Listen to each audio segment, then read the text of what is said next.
Now 95.3 FM. Come for the news, stay for informed conversations. You're listening to Now Breakfast. Good morning. This is your daily security watch on Now Breakfast.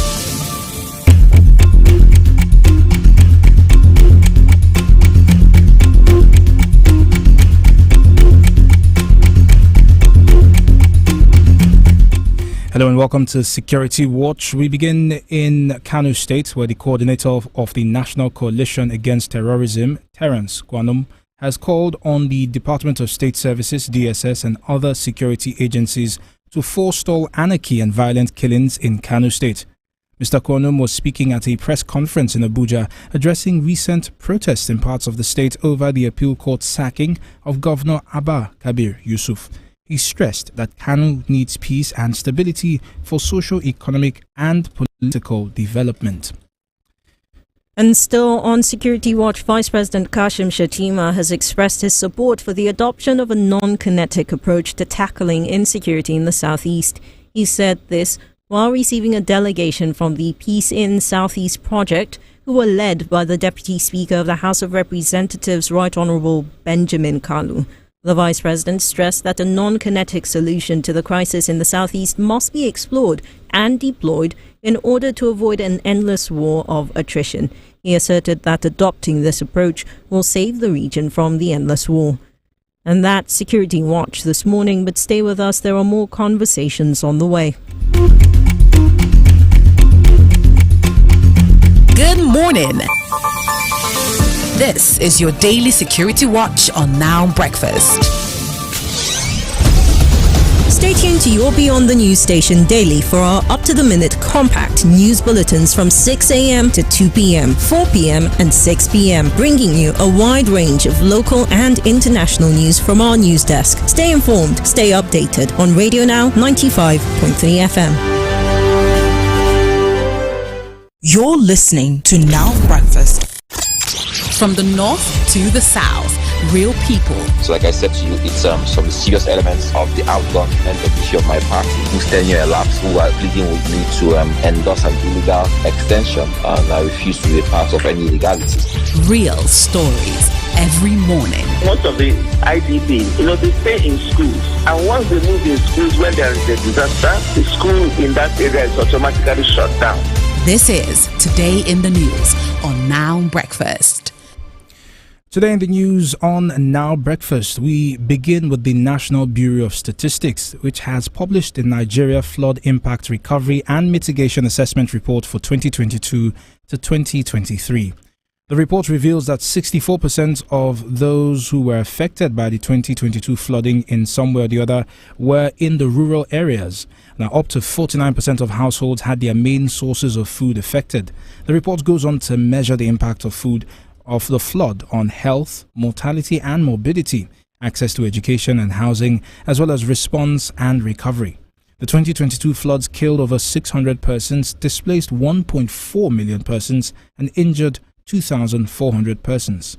Taiwo Ogunwumi is a flood risk consultant, and he joins us this morning to discuss this. Taiwo, good morning, and I would like to ask, does it come as a surprise to you that the rural areas bore the greater brunt of the fallout of the floods? No, it doesn't come as a surprise to me that the rural area are mostly affected by the flood. Simply because the rural people they have a very, very low coping capacity when it comes to flood. And also, you also realize that it is in the rural area that necessary infrastructures are not in place, right? Like good drainage that can facilitate the flow of water.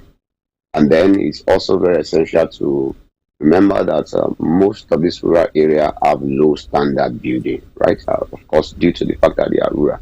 And not that alone, it's also quite evident that rural areas are places where you have enormous expanse of lands. That's where you have most of the agricultural activities going on. So, in such kind of devastating flood as we have in 2022, they will most definitely be affected in one way or the other. So, Mr. Ogunwumi, this then begs the question of our response, right? This same report says just 1.5% of households that were affected received government assistance. And in the other percentage that received some form of assistance, they say that mostly came from friends and family. So, in your capacity as a flood risk assessment consultant, how exactly, what's the approach that we're supposed to take once we have actually gone through a flood disaster? Yes, if we look at what is being done globally across several other advanced countries, whenever you have a flood disaster like such, the first thing is the emergency response. How do we respond to the people? How do we plan to evacuate them, to move them out of their disrupted houses onto a very good temporary shelter? At the same time, how do we provide kits to them, something that can sustain them, or food or clothing? We call it emergency kits, that can be used for a temporary period of time. But then I would also not be surprised that we have this very low percentage, as stated by the people through the research that was conducted, because we are not really prepared as a country for such kind of emergency response for flood. And I think that's why you see that it's come as a shock that, we have this kind of enormous number of people being affected. So it's pretty much difficult for this kind of a provision to be made quickly. And I think it also boils down to lack of preparedness within the institutions, emergency institution, as well as the government, precisely. But then the people are much more right. In an advanced country, you are responsible to the citizen to help them, to provide them with clothing and shelter. But this was not the case in the year 2022. You will see that many people were displaced. Even they are also more susceptible to, the women and children are even more susceptible to gender-based violence in this period, because there's no place to stay.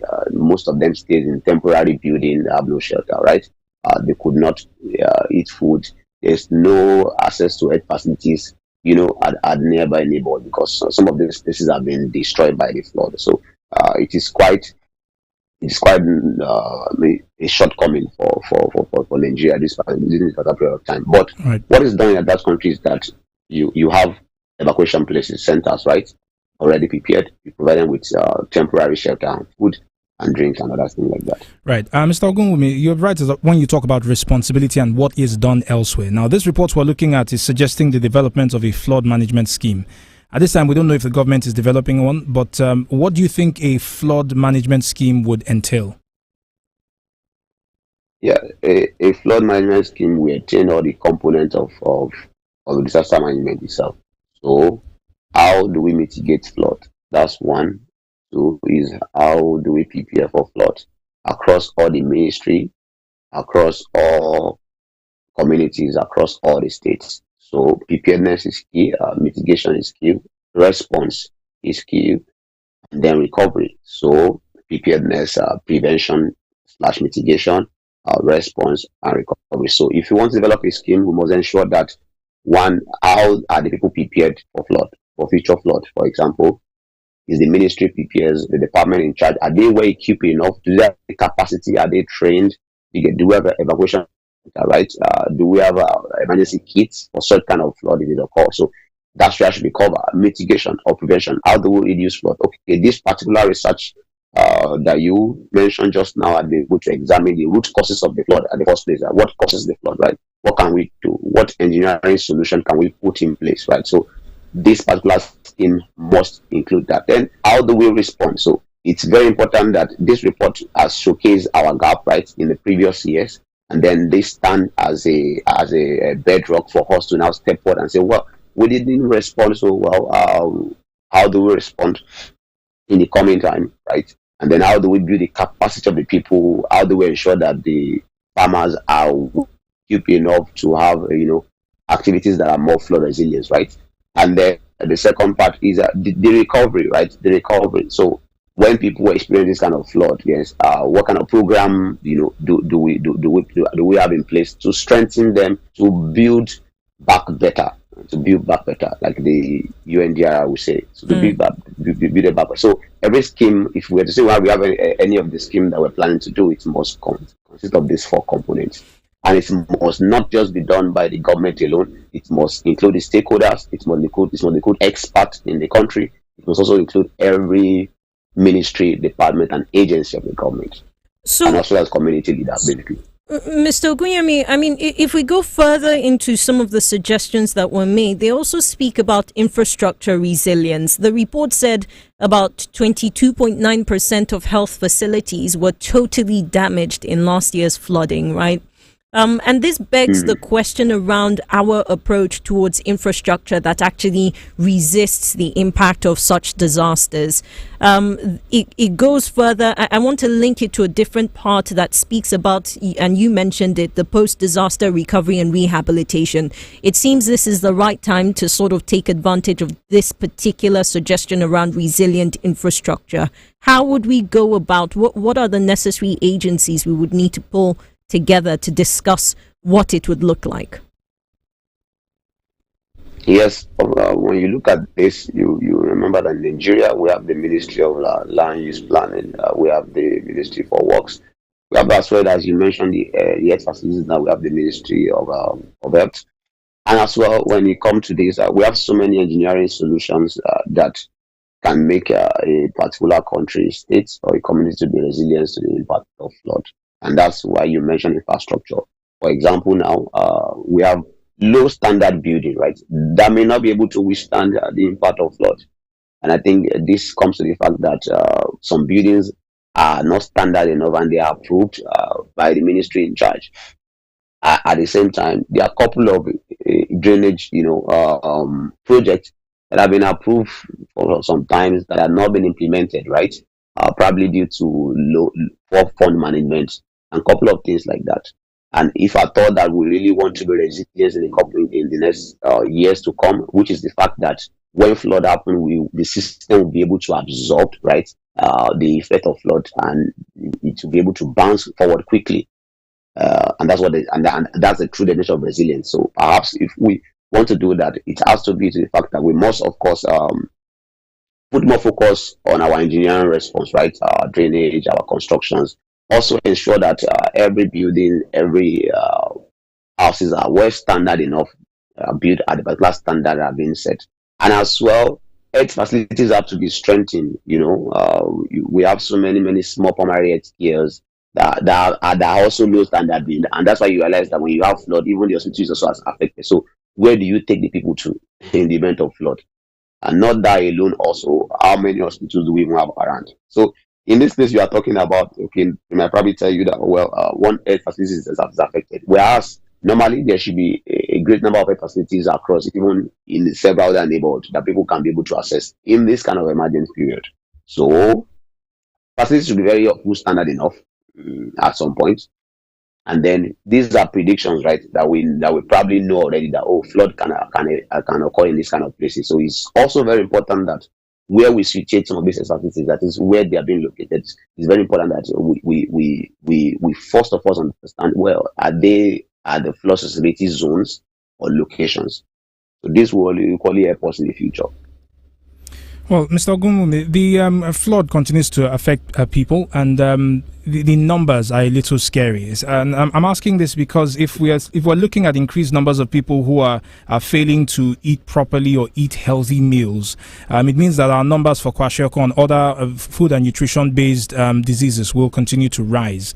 Is it possible for you to rate what has been done so far to help out the people who are directly affected? We know what the numbers say, but has there been an attempt to improve our responses to those affected by floods?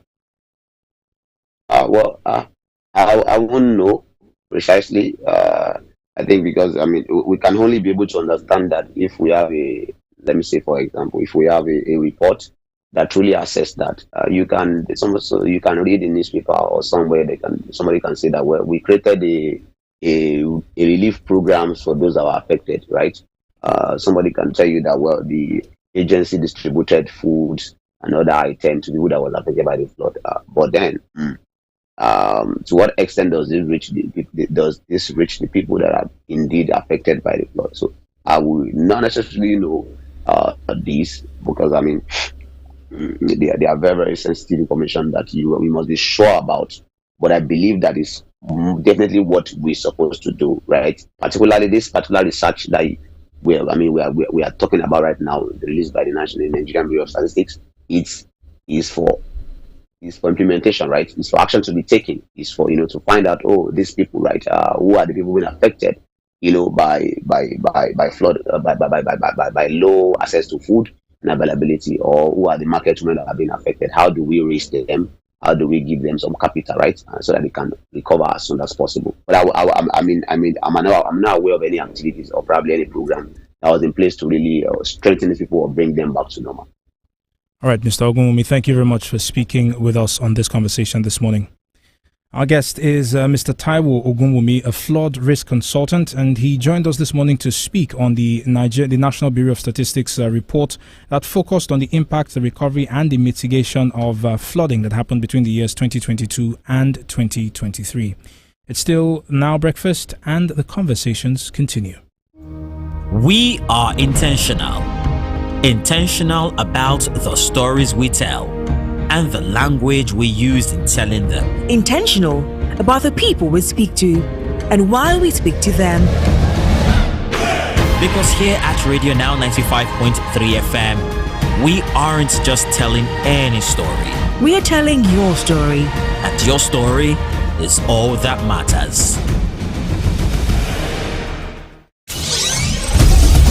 Stay tuned to your Beyond the News station daily for our up-to-the-minute compact news bulletins from 6 a.m. to 2 p.m., 4 p.m. and 6 p.m., bringing you a wide range of local and international news from our news desk. Stay informed, stay updated on Radio Now 95.3 FM.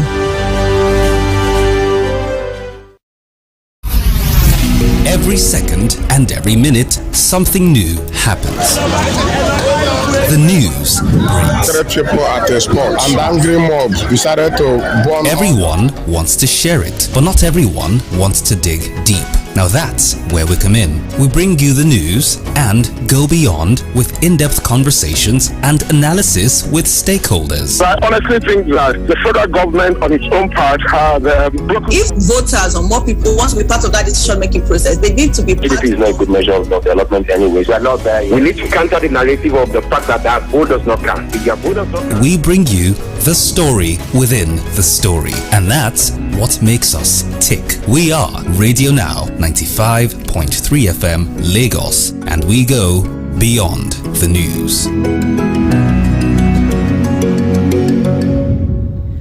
The federal government has resumed the Kainji Prosecution Project Phase 4. This project is a trial of suspected Boko Haram members which first began in 2017. The Minister of Justice and Attorney General of the Federation, Lateef Fagbemi, says that at the start of this project, the federal government had secured 366 convictions, 896 discharges due to the lack of evidence, and 61 other cases which were adjourned for further hearing. The resumption of these trials is seen as critical in the justice process, particularly as hundreds of suspects have remained in detention for years now. This morning, we're joined by Bulus Atson. Mr. Atson is a legal practitioner and the former chairman of the Nigeria Bar Association Abuja chapter. Good morning and welcome, Mr. Atson. Good morning, Nabila. It's a pleasure to have you on. Welcome to the conversation. Let's start off with your reaction to this resumption. It's been delayed by, I think, up to a couple of years now. So what are your thoughts on the fact that the federal government has resumed the trials? Well, I think it's the right step in the right direction. For most of the time, the fight against terrorism has not been backed by the needed action over the years. So it's a kind of a breath of fresh air to see the new Attorney General and his team vigorously pursuing these cases and securing convictions in some of these cases. I mean, it's a wonderful thing to see. Mr. Atson, the number of discharges are a source of concern. We're seeing numbers. We're seeing 896 cases discharged so far. What does this say about the process of detention? The process of detention. Are we doing everything we need to do to bring the right people before the justice system? Okay, so you see, a lot of these things,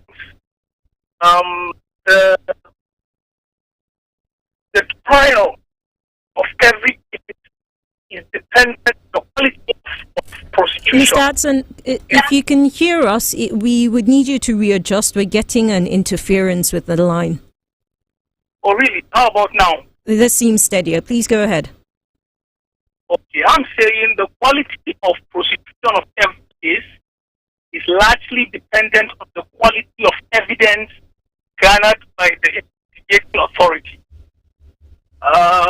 So in the absence of evidence, there's really little or nothing that the prosecution or the court can do other than to discharge the accused or suspect. In this case, even the court, from the report of the Attorney General, the dismissals were largely due to lack of evidence. Now, whether the persons discharged were actually involved in acts of terrorism or not, I mean, it's a different thing altogether. But without evidence, there's really nothing that the court can do. And then secondly, I had the opportunity of attending to about 2 or 3 cases that emanated from Bordeaux and Yobe, where some young men had some kind of issues with the military, purely civil matters. Before you knew it, they were bundled up, caged, and moved to Abuja. Hello, Mr. Hudson. Hello, can you still hear me? It keeps going in and out. Oh dear. Let's give this a try. Okay. Is it clear now? Yes, please go ahead. Yeah, so I was saying that I had the opportunity of handling cases where some young men who had issues with the military, or some military personnel, not the military, some military personnel in Yobe and Borno. Before anybody knew it, they were packaged and transferred to Abuja on charges of terrorism. Now, in such cases, you hardly find any evidence to substantiate the claim against them. And when such cases come before the court will rightly discharge such cases. Mr. Hudson, if I may, in the case you've just mentioned, right, these are not people who were even detained in the course of the military carrying out their offensive, right? But we have heard reports of abuse of detainees, forced confessions, not allowing them to meet their legal counsel for whatever advice they need ahead of their trial dates. And this is despite the fact that the AGF was giving assurances that, look, these people will be treated according to the law and allowed access to their legal counsel and every other thing that comes with their rights. So this makes me wonder what is at risk for the legal process, the ultimate aim of seeing the prosecution and conviction of actual terrorists. Well, I cannot really substantiate all that claim. But if you take a look at a case where the conviction was secured, you would notice that the convicts now were represented by a director from the Legal Aid Council. And let me also tell you something about these cases. Some of these persons can hardly link up with their loved ones. I can assure you that some of them were probably arrested, I don't know how to put it, but not at home where their relatives or families can follow up with their cases. So to say that they were given access to their legal counsel I don't know.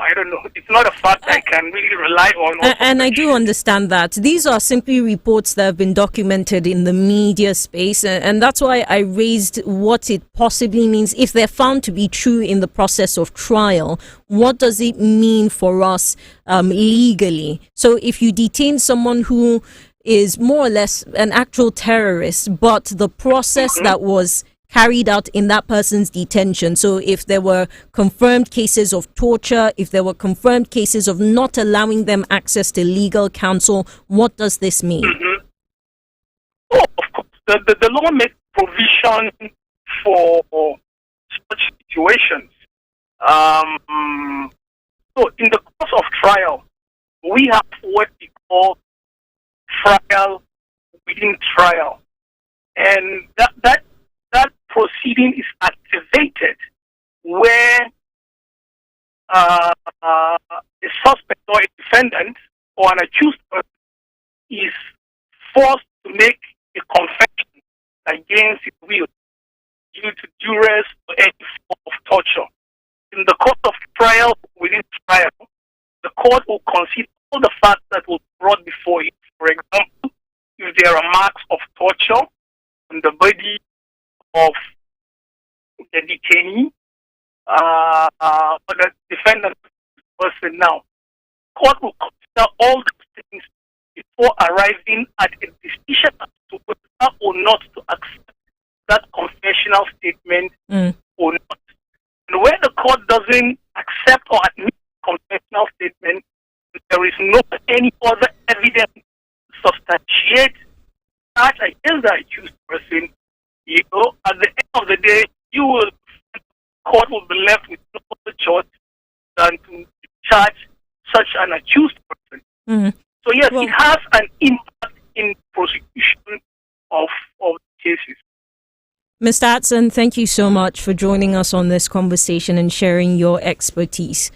Mr. Bulus Atson is a legal practitioner and one-time chairman of the Nigeria Bar Association Abuja chapter. You're listening to Now Breakfast on Radio Now 95.3 FM Lagos. Stick around in a few minutes. Brands Now comes your way. This is Radio Now 95.3 FM. Come for the news, stay for informed conversations.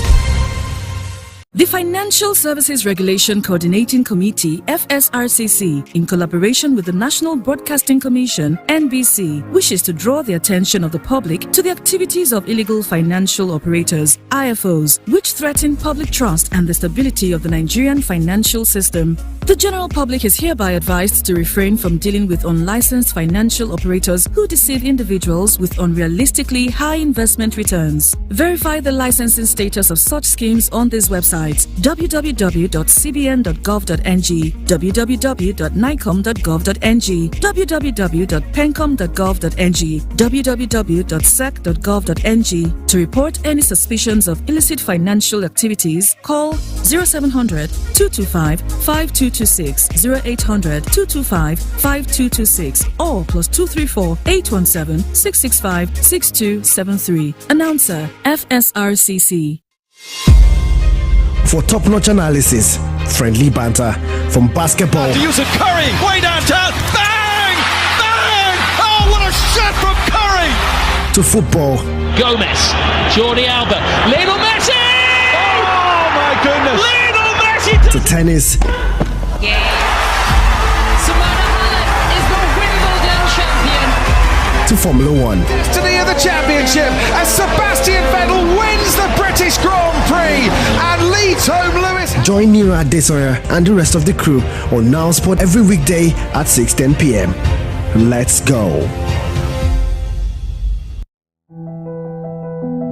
In order to keep up with our culture of excellence and continue to bring you the very best of radio programming, we invite you, our dear esteemed listener, to share your concerns with us on any of our content and or broadcast practices that you consider unsatisfactory. You can reach us via WhatsApp on 0809 682 2595.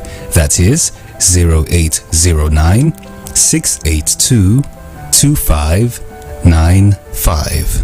This is for us to get your feedback on our efforts to continue to build and maintain our relationship with you and also to serve you better. Thank you for choosing Radio Now 95.3 FM Lagos.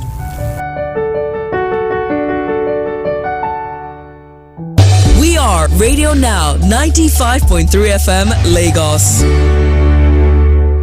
You're listening to Now Breakfast. You're welcome to Brands Now this morning on Now Breakfast right here on your Beyond the News station, Radio Now 95.3 FM Lagos.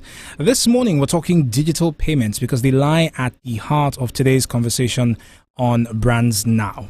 Arca Payments Company Limited is an innovative payment solutions company. They tell us of their services as a payment terminal service provider, a payment system service provider, third-party processor, and super agent. Their product offerings include Arca Pay, Arca Money, Arca Collections, Arca Disbursements, PTSP, POS acquiring, and card issuing.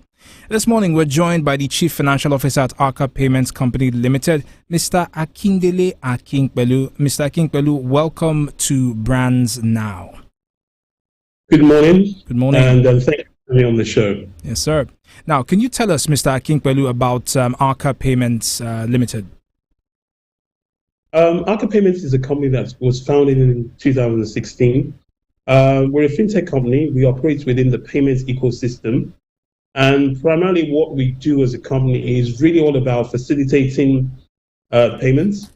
So in that space, it's really about connecting individuals, businesses, and financial institutions and just enabling payments. Enabling people to accept and process payments. It's interesting you talk about being a fintech company, and since 2016, a lot of people say that the market is saturated already. Would you say so, based on your track record so far, your customer base, and all of that? What's business like? Business. Let me actually start with the first point you raised there about the market being saturated. I think Nigerians and Nigeria being a very creative country and having a lot of creative people, this space opens itself up to a lot of creativity and innovation. So we're seeing a lot of that. That's a good thing. I wouldn't say the market's saturated. I think there will still be more companies joining. It's about innovation and people coming up with solutions and different products that can help and enable, business. So that will continue to happen. Right. At the very early stage of the industry, I expect more of that to happen. As it goes on, obviously there will be a bit of attrition, then there'll be consolidation, and that will probably happen further down the line. But I think for now, yes, there are lots of players, and there'll be many more joining, and there might be a few departing as well. But in terms of how Arca is doing, I mean, we're steadily growing. We're increasing our product reach. We're increasing our user reach as well. And we've been steadily doing that over the years, and we continue to do that and expect to continue to do that over a period of time. Mr. Akinpelu, so is it possible for you to tell us who your ideal customer is?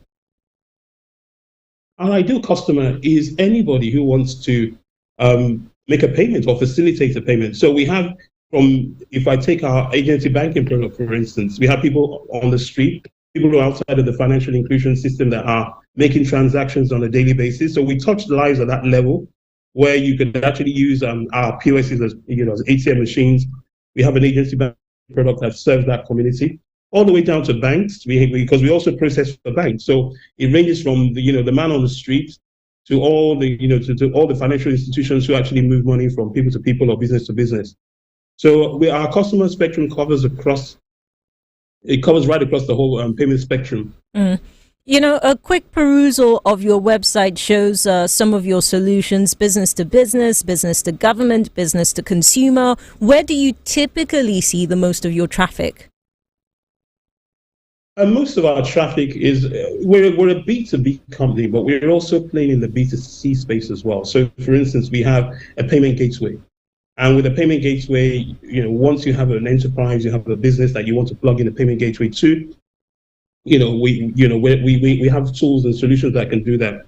So we're both online and offline. Offline, we're seeing a lot of traction in the agency banking space. We're seeing a lot of traction in the CSP business because we also provide terminals.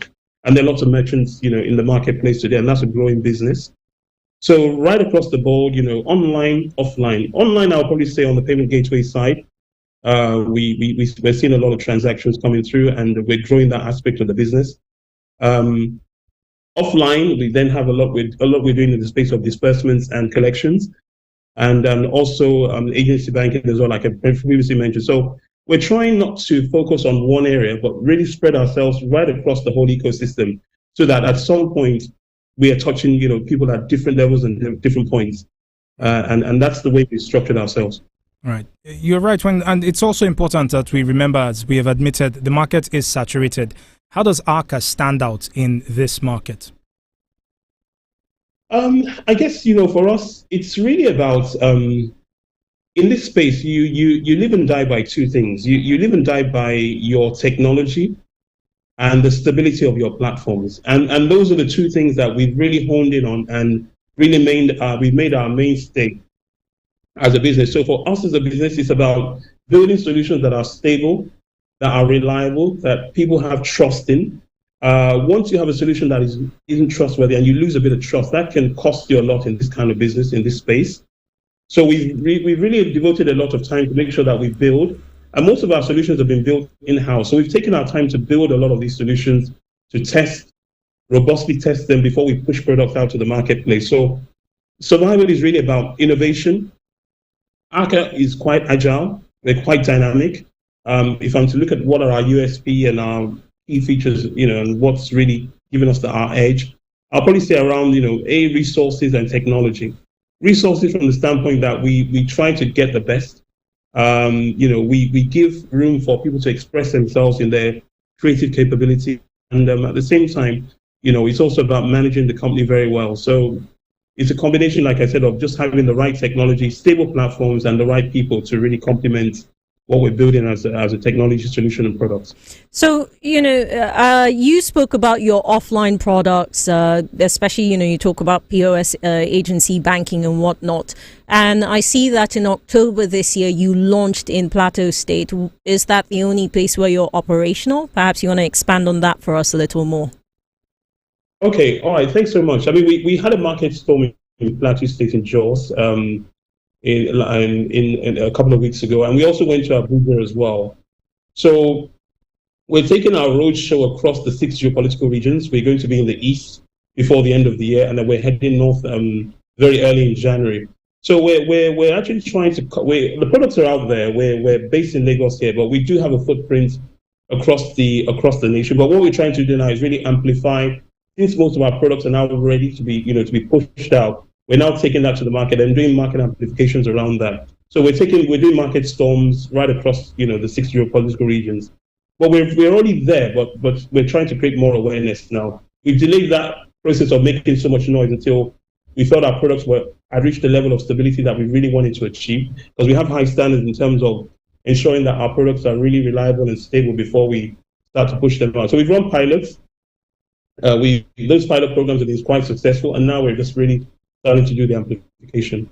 Right. So you'll hear more about, you'll hear more about ARCA in different places at different times, and we're on the streets. Right. Well, if you're on the streets, how can our customers reach you? Are there going to be ARCA T-shirts on our streets or ARCA billboards? How can the customer find you?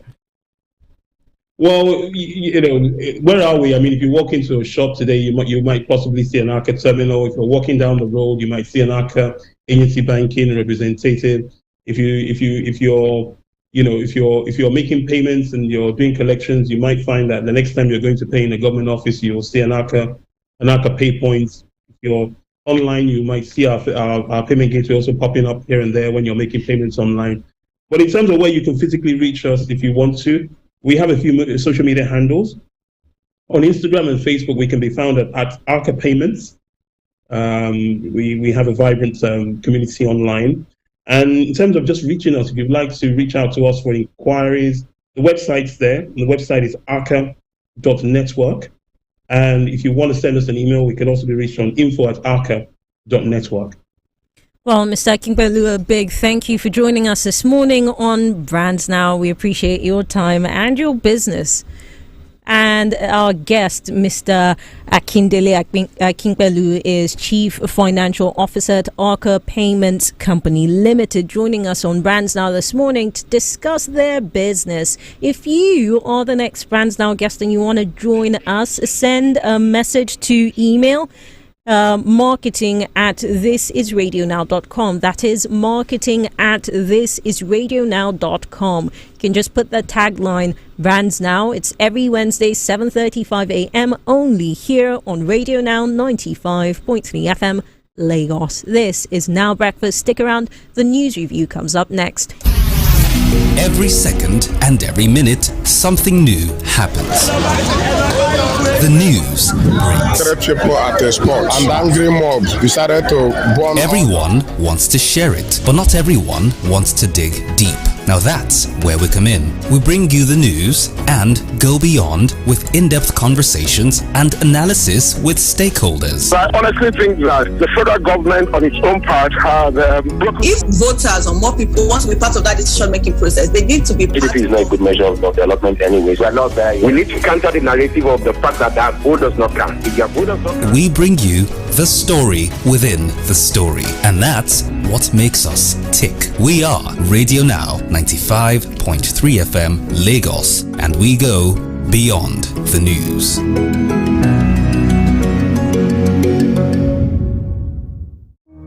We are intentional about the stories we tell and the language we use in telling them. Intentional about the people we speak to and why we speak to them. Because here at Radio Now 95.3 FM, we aren't just telling any story. We are telling your story. And your story is all that matters. This is Now Breakfast. Grab a seat, pour a cup of coffee, and join the conversation on Now Breakfast. Let's go beyond the news. Let's talk facts. First and foremost, the government will never kowtow to the threat of any group to give it conditions. Let's discuss your opinion. The politicians in Nigeria don't understand the principle of politics. The day's biggest news stories. IPOB have been covered in themselves in glory. There is nothing special about them. It's like a witch cried at night and the child died for the money. This is the news review on Now Breakfast. Welcome, ladies and gentlemen. It is time for us to look at the newspapers across Nigeria. We're starting off with the Daily Trust. The bold headline is Kaduna Massacre. Northern leaders, others demand compensation. Now, if you've somehow managed to miss the story, there was an accident over the weekend as the Nigerian army bombed a village in Kaduna State that was smack in the middle of a religious celebration. It was not one bomb, it was two. The first one dropped, and just after it, rescuers, villagers were running to the scene to help out those who were the victims of the first bombing. And then a second one dropped and, pushed the death toll as far as this village is concerned. And the reports from this village have indicated that the death toll, the people buried so far, has climbed to 94. Now, the back and forth has been going on the last couple of days. There have been statements that have been made either by the district head as well as the acting commissioner for Homeland Security, and most recently the chief of army staff has spoken. But before we jump into it, let's hear what has been said by the people at the center of this story at the moment. So I want to tell you that share in your pain. We are with you in this moment of grief, and we are sorry for what has happened. In the past, the general area of this place, leading up to Foundation, Maraban, just Orinigero and all other places, they were infested by bandits, and the troops are about to do a lot to sanitize the environment and make it a safe place for law-abiding citizens. And it is in the pursuit of that drive to make the place more safe that unfortunate incident of Sunday happened. I've come here to physically see things myself, to see the extent of damage, to personally identify with this community on the unfortunate loss of lives, and to convey the sincere regrets of the Nigerian Army. We will continue to do the utmost best to safeguard lives and property. I will put in place mechanisms and measures to ensure that the kind of unfortunate incident that was recorded on Sunday do not happen again. What we will do going forward is to ensure that we liaise more closely with the community leaders at the grassroots. That was the Chief of Army Staff, Major General Taoreed Lagbaja, speaking now that he has had time to assess the situation in Kaduna State. Now, a little later, actually, he did promise that there would be an investigation into the matter. But just before we get into that, our guest on the news review this morning, Wednesday, Professor Anthony Killer, more popularly known as the Wednesday Man. But in Serious Spaces, he's the Center Director at the Commonwealth Institute of Advanced and Professional Studies. Hello, Professor. Good morning. Good morning. Good morning, everybody. Good morning, Professor Killer. So, Professor, this... Good morning, Steve. Oh, yeah, fine. It's all right. You all can get to know yourselves at a later hour. But, Professor, on more serious matters this morning, Sunday was when this bomb was dropped on Tudunbiri. And as of yesterday was the first time we were seeing those at the center of the conversation, because the military is at federal level. So we saw the Chief of Army Staff go down. We saw the Minister of State for Defense go down. The governor of the state is not around. So it was the deputy governor who went to the village. This is 2 days after the accident, the mistaken dropping happened. And I wonder how the optics play out for you. Well, I mean, look, I start from the victims, and feel very bad because what happens to us when we are, sort of part of it, or not even being the cause of it, being actively part of it is what we can sympathize with. One is flabbergasted when evil happens to people who have no hand in it at all, passively becoming protagonists. And I say passively in two ways. One, because they were not the cause of it, and two, because, they died. You don't get more passive than a dead protagonist, a dead body, or the situation of somebody else. So that is a very painful part. Then the optics of, confusion. It was an accident. It was, at one point they said it was civilian, or they said no, it wasn't civilian, it was somebody else. And people coming out in graves. That is just, a symptom of the kind of country we're in. But I want to say that this is a very sad event and an accident. Obviously, the people didn't go there thinking let's go and kill innocent civilian. Mm. It's an accident, but we have to be careful because sometimes the worst crimes in the world are done accidentally, not intentionally. Right. So when people do things to you and they just say to you, "Oh, sorry, I didn't intend to," no, that's not good enough.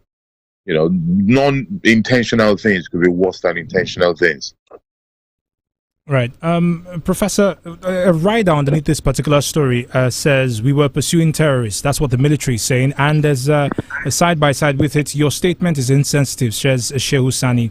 To go to the statement of Lieutenant General Taoreed Lagbaja, part of it says it was an unfortunate incident. The troops were carrying out aerial patrols when they observed a group of people and wrongly analyzed and misinterpreted their pattern as activities to be similar to that of the bandits before the drone strikes. So the question here is the profiling. It happens in every security situation. Whoever is reading the situation says, we've seen this happen before. This is how XYZ group, which we've been focusing on, usually behaves before they attack. Is there a question of needing to adjust how we approach the intelligence aspect of our security conversations in Nigeria? Well, I mean, look, I start from the victims. You know, being actively part of it, not even being the cause of it, conversations in Nigeria? Well, absolutely. Based on what has happened and what has been said, there needs a radical way to reapproach it. Mind you, it must be said that where technology is now today and at the level of which the strategic training that they give the military now, what we're talking about is outdated. It has already been done. This thing you're asking for, to say, oh, do we need to review the way profiling done? Yes, the world has reviewed it. We need to see if we are taking that lesson, that the world has, if we're doing what the rest of the world have done. Because the sharpness that technology has now, the precision that is expected of operators now, gives very, very little room to this kind of errors. So there's something happened there, because when you say they mistake the logarithms or the calculations, it's not a one-off. It's not like you just sit down there. I mean, I don't want to be exposing how military is done to terrorists, but generally speaking, before you drop a bomb, a drone or something like that, you would have profiled the people more than once, the situation more than once. You'll have tried some kind of test more than once. I mean, so Professor, the point of the profiling is that it does work, probably more times than not. But it works like 9.9 out of 10. You know why? Because it's almost like a rehearsal. So it's not easy to get it wrong. It takes a lot to really get it wrong. It takes a lot. Let's put it that way. And here we are. But this definitely throws up a question around trusting the numbers that come out of our war against insurgency. And of course, there has been reporting on this, particularly Human Angle. They've reported a number of times that, look, every time we hear XYZ tens of thousands of Boko Haram ISWAP terrorists have surrendered along with their families, or that the military has detained XYZ number of people, the reports say that, look, some of these people, it's arbitrary detentions. There are reports there's stories of a man walking out of his home in Borno State, going down the street to go buy XYZ thing, and his family never sees from him again because he's been essentially picked up and branded a terrorist or suspected terrorist. So when you see a case like this, if we didn't know that Tudumbiri was just a village where people were just celebrating, it could have made the numbers of the 2 times a week, or rather every 2 week, the bi-weekly DHQ Defense Headquarters reports, where they say these are the numbers. And I want you to speak on this a little more, Professor, in just a bit. We've got the headlines coming up next, right? And the conversation continues on the other side of the news review. If you're just joining us, a big welcome to you. Stick around. This is Radio Now. Stay tuned to your Beyond the News station daily for our up-to-the-minute compact news bulletins from 6 a.m. to 2 p.m., 4 p.m. and 6 p.m., bringing you a wide range of local and international news from our news desk. Stay informed, stay updated on Radio Now 95.3 FM. Across Nigeria, Africa and the world, this is Radio Now News.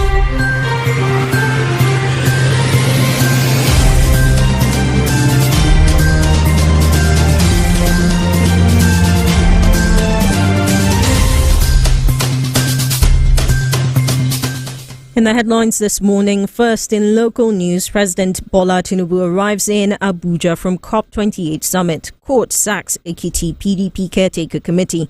Alcohol, sugary beverages kill 10.6 million people every year, says WHO. Governor Obasani orders probe of Kaduna bomb incident. In business and economy, Nigeria loses 702 billion naira as oil firms flare 241 million standard cubic feet of gas. In showbiz and entertainment, Portable walks runway at British Fashion Awards. On the foreign scene, Russian President Vladimir Putin not ready for dialogue over Ukraine war, says UK government. And in sports, Ronaldo rested as Al Nassr top Asian Champions League group. These are your 8 a.m. headlines here on Radio Now 95.3 FM, Lagos. I am Nabila Usman. Thank you for listening. The news review continues shortly. Do stay tuned. This is Radio Now News. This is Radio Now 95.3 FM. Come for the news, stay for informed conversations. This is Now Breakfast. Grab a seat, pour a cup of coffee, and join the conversation on Now Breakfast. Let's go beyond the news. Let's talk facts. First and foremost, the government will never kowtow to the threat of any group to give it conditions. Let's discuss your opinion. The politicians in Nigeria don't understand the principle of politics. The day's biggest news stories. IPOB has been covered in themselves in glory. There is nothing special about them. It's like a witch cried at night and the child died following morning. This is the news review on Now Breakfast. You're welcome back to the news review. This morning we're looking at the papers, and our guest is Professor Anthony Killer. The first headline that we've looked at so far is the one from the Kaduna massacre, where northern leaders and others are demanding compensation. We've talked about the statement of the military, as well as the belief that that statement is insensitive, at least as far as Mr. Shehu Sani is concerned. And just before we went to the news headlines, we were asking about the numbers that are usually reported. There have been numbers released by the Defense Headquarters regarding the numbers of terrorists killed or arrested in the fight against terror. And in this particular situation, Nabila was asking if we were not aware that a religious celebration was going on in this village, these numbers may have been represented. Professor Killer, what are your thoughts? Well, my thoughts are, very quickly, just two things. Number one is that sadly, those who follow these matters do not trust the numbers of the military. But, as a not as a rule, but as a pattern, experience has shown us never to trust them, because the military tell us they've killed or captured one terrorist, and then that terrorist leader pops up. I don't know if it's resurrection or reappearing again, after... No, but the cat and the 9 lives, Professor, we've exhausted those 9 lives. He's been dead for a few years now. After he's been killed. But okay, you say that until he comes back again. And then we've also seen the case of victims. Now, this is one thing that the general public does not know about. It's a case of who feels it knows it all. There is, and I look at the Nigerian intelligence, and I feel very bad for even our callers of security. You see, there are known stories of people who have disappeared, been abducted, arrested, or just taken away with a crowd that the general public does not know about. Partly because those doing the research, talk about it. But whilst why are they? Also, partly because people like Steve and Nabila do not talk about it enough. We have to be, frank with ourselves, because the media is not doing that. Because these are voiceless people. But those who follow, some of us, who have the obsession, or I don't know what we have, following this kind of story closely, we know what happens. We know these things happen a lot in all the theater of operations. But we're talking about the terrorism, but this is a mindset of our security architecture that needs to be looked at, because it not only happens in the area of terrorism, but guess what? It happens in Lagos, where they deal with some kind of general arrest, where somebody who will just be arrested as part of hoodlums in operations of clearing a place. It's something to do with lack of the respect for individuals, citizens, citizenry, and citizenship. Professor, I hear you, and you're not wrong. The media is sincerely not doing enough in terms of shedding light on some of these issues, right? And you speak about enforced disappearances that are, in some instances, carried out by state officials. I have a friend who was picked up by the EFCC wrongly, and he ended up suing them because they published his name and his image in the papers. But just coming back to this and the other aspects of society that should serve as a check, the military is doing what the military needs to do, right? But there are nuances. And in these nuances, the media would fill in the space, the legal system would fill in the space, traditional rulers would fill in the space. And I can't help, I continue to be plagued by the statement that was made by the district head of Rigasa, which is, have you seen that, Professor? What did he say? He said, we've accepted it as the will of God, an act of God. it continues to haunt me because it makes me wonder, all right, so at what point, how do we hold the military accountable if even the district head who knows these people, probably lives amongst them, his house is not far, he saw them born because he looks like a middle-aged to late-aged man, right? So he's seen people born, he's seen, I mean, I don't know what to say. He's the voice of those people. He's the voice of the victims. He should be the voice of the victims in this particular case. I think, I think we need to take this thing, let's break them into segments. I can understand the disagreement, even maybe being sort of the repugnant feeling that comes to a young person's mind when you see a traditional ruler say something like that. I understand it, and I think it's legitimate. But I also beg everybody to put this into context. It is not the place of a traditional ruler who is also the religious head of his community to go doing we not agree. That is not the way it works. The way it works, the duty of the traditional ruler first and foremost is to bring calm, to say, let's not do rebellion, because life, justice, and faith is in the hand of the Almighty. It's a message. It's a religious, traditional way of looking at things. But that said, and I get it, it's not a good headline, for a modern person. I get it. But what should really matter is the institutional response. You see, this is where institutional activities matters. And I talk of different organs. The media doing their bit. You left out the academics who are not writing enough about Boko Haram in Nigeria. Or maybe they are, and we're just not reading our books and their papers. Well, let them write more. I can assure you they're not writing more. They're not. I mean, you lot are not reading enough. You lot, including all our listeners, are indicted in Nigeria of under-reading. But even our writers are not writing enough, so we have a general problem. But that said, the next thing is that the Public Defense Office, the NBA, the civil society organizations, individual lawyers now need to step in to say what happens. A society that works is a society where everybody does their bit, so that if one person does not do his or her bit, the whole thing will not fall. In this case, I think the response of the traditional ruler is not a modern response. But I wouldn't want us to, not overblown it, because it's something that can be blown. I don't know. I guess I'm just an old conservative man, just trying to defend my ideas. Professor, I'll be honest with you. I understand your point, and you're quite right that, the spearheading of this justice call is not necessarily with him. And yes. I hear you that it's an olden day approach, but it's also an approach that continues to marginalize the voiceless.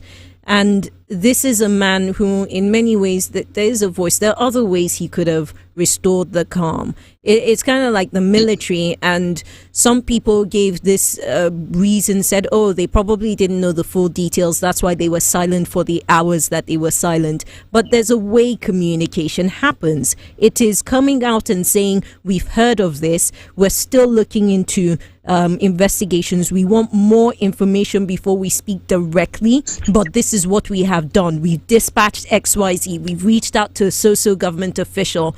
There are ways to handle it, and it really isn't, it's not brain surgery. So what are we doing? Well, we're doing what we do with traffic. It's not brain surgery to manage our traffic either, but as you can, we're not able to manage that either. It's just unfortunate. It's a very sad thing. But it appears now the people are going to take responsibility for it. And but when this kind of things happen, medicine after drug is something that's very painful, because you cannot bring those lives back. The only thing we can hope for, or two things we can hope for, is that from these events, is that one, responsibilities are taken, and where possible, people are compensated.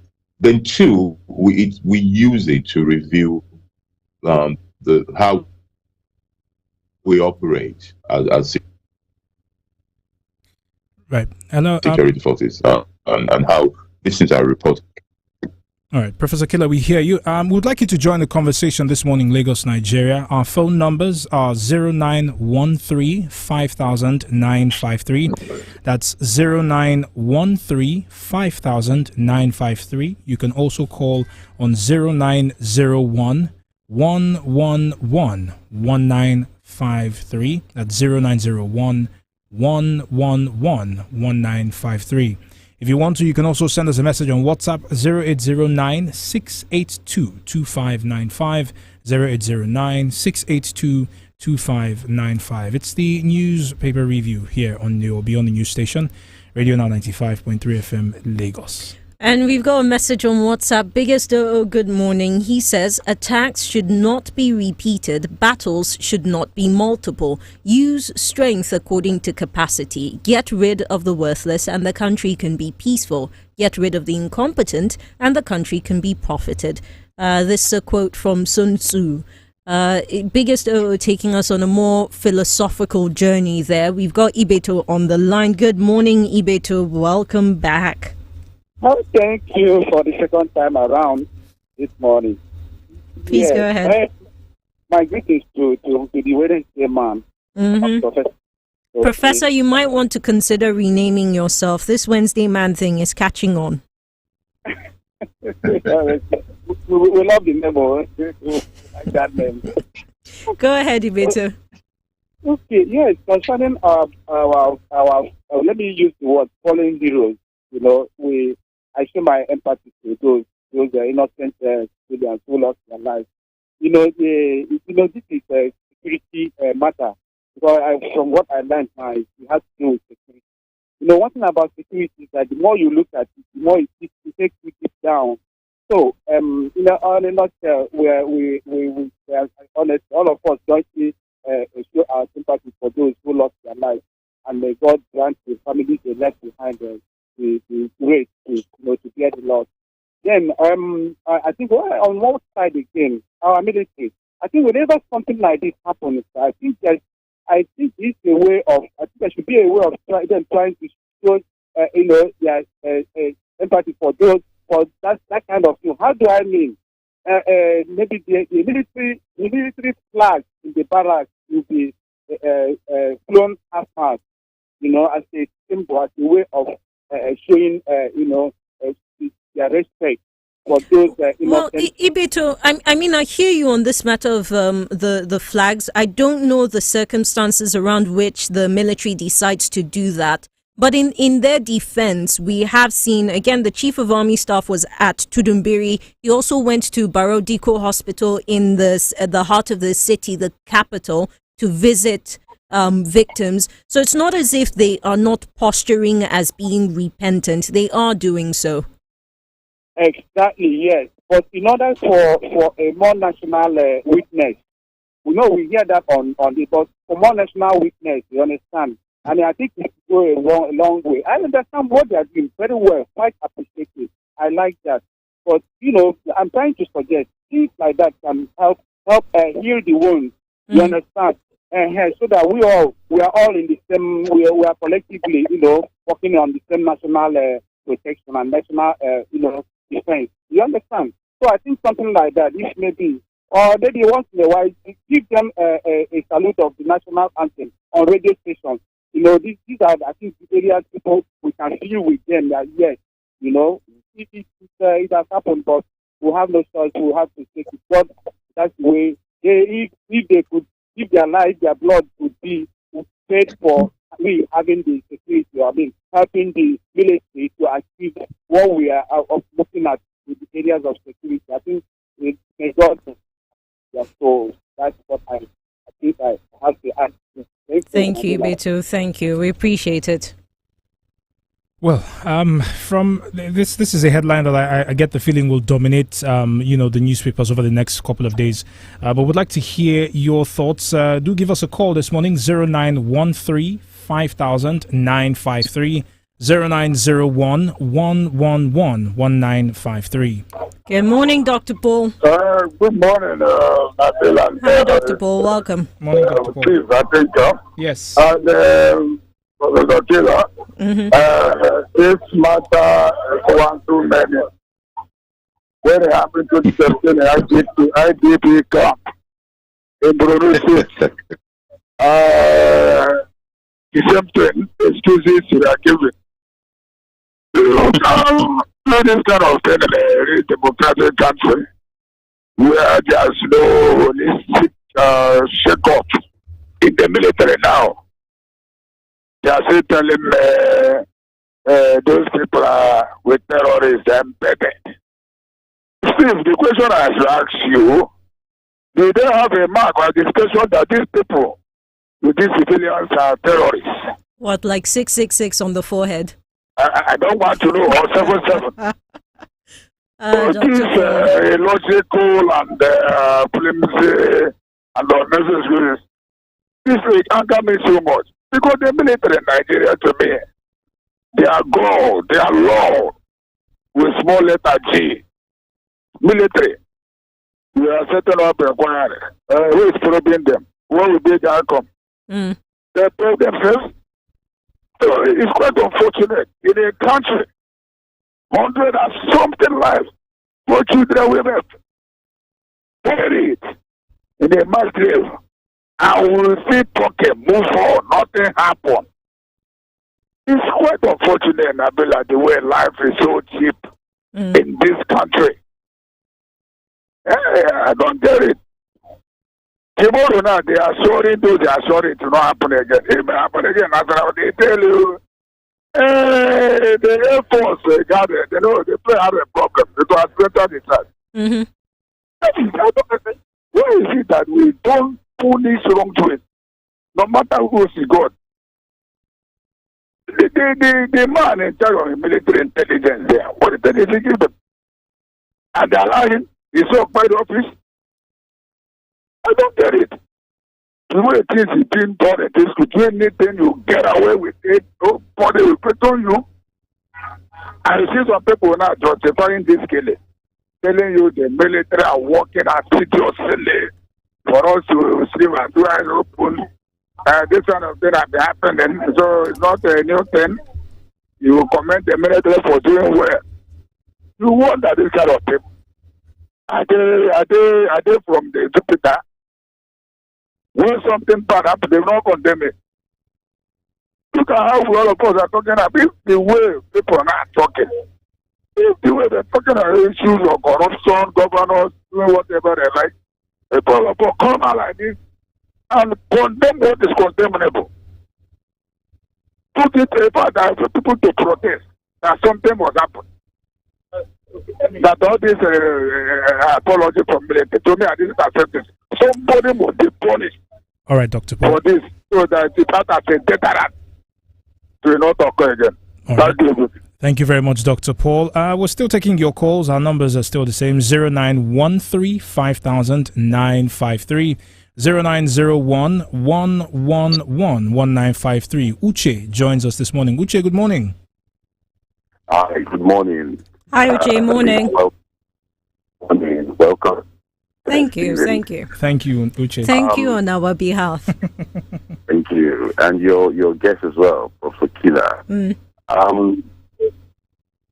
What I wanted to, I don't think I'm really surprised by the outrage around the military's response. The military responded. I think the problem here is not that these kind of things have never happened anywhere in the world. The problem is how they have responded to it. I think in the first couple of hours or days, there was a reluctance by the military to even acknowledge that this had happened. And I think they went on posting about different things on their social media handles that made it look like this was unimportant. And I think it was when the public outcry became so large and so much that we started seeing movement, we started seeing symbolisms, the chief of army staff visiting and all of that. But I don't think people should be really surprised by that, because I think it's just symptomatic of the mentality of authorities in power. Institutions that control authority, institutions in power, individuals in power in the country, there is very little accountability, and we know this. From the presidency down to the institutions, the NDAs and the rest of them, it's everybody acting as a law unto themselves, and the worst hit are the ordinary citizens. They feel engaging is demeaning, right? They engage with citizens as though it is beneath them to engage, and we see this from the highest authorities. And I'm speaking both from the presidency down to the local government. It's a mentality that cuts across our leadership class, and it's a problem. It's a virus. We just need to face it. But given that, I would like to say that there needs to be around the operational protocols. And I see countries like the United States and some advanced countries that produce weapons, they're always very, very reluctant to sell certain types of very complicated and complex machinery to certain nations until those nations have fulfilled or signed up to some charter or fulfilled some requirements that involves operational protocol being very clear and how those equipments are going to be used. It's called the Leahy Law. They don't want to sell their weapons to a country that might use it for human rights violations. Violations, yes, or a country that might be very vulnerable to making mistakes because they don't have, a very strong operational protocol and technical competence to those equipment. So I think these are the reasons and why those things are put in place, and we are seeing it in operation right now. I don't know if this was an error or if this was an act of negligence. That's what we need a panel of inquiry to unravel. If this was an error, then we know how to handle it. But if this was an act of negligence, then heads should roll. Really, people should pay the price. We should see consequences. And I think this issue of mentality of sweeping things under the carpet. Look, the authorities and our leadership class, there's just this kind of mentality they have. Governance is not taking a serious business because Nigerians allow this to get away with murder. Nigerians, we are so docile to the point we accept anything. People just come out and say, it was a mistake, let's just move on. This is happening over the world. We need of inquiry to establish if this was an error or if this was an act of negligence. Let's understand how this happened. Because if this were to be anywhere else in the world, some other countries like the United States, you would be seeing full-blown investigations in the Congress by now, and you see people answering questions. But we need to see that level of accountability play out. Right. Thank you. Well, thank you very much, Uche. Professor, you've been listening. What are your thoughts so far? Well, I think, people are confused and frustrated about many things. The bottom line from what everyone's saying that clearly we need a system that works better.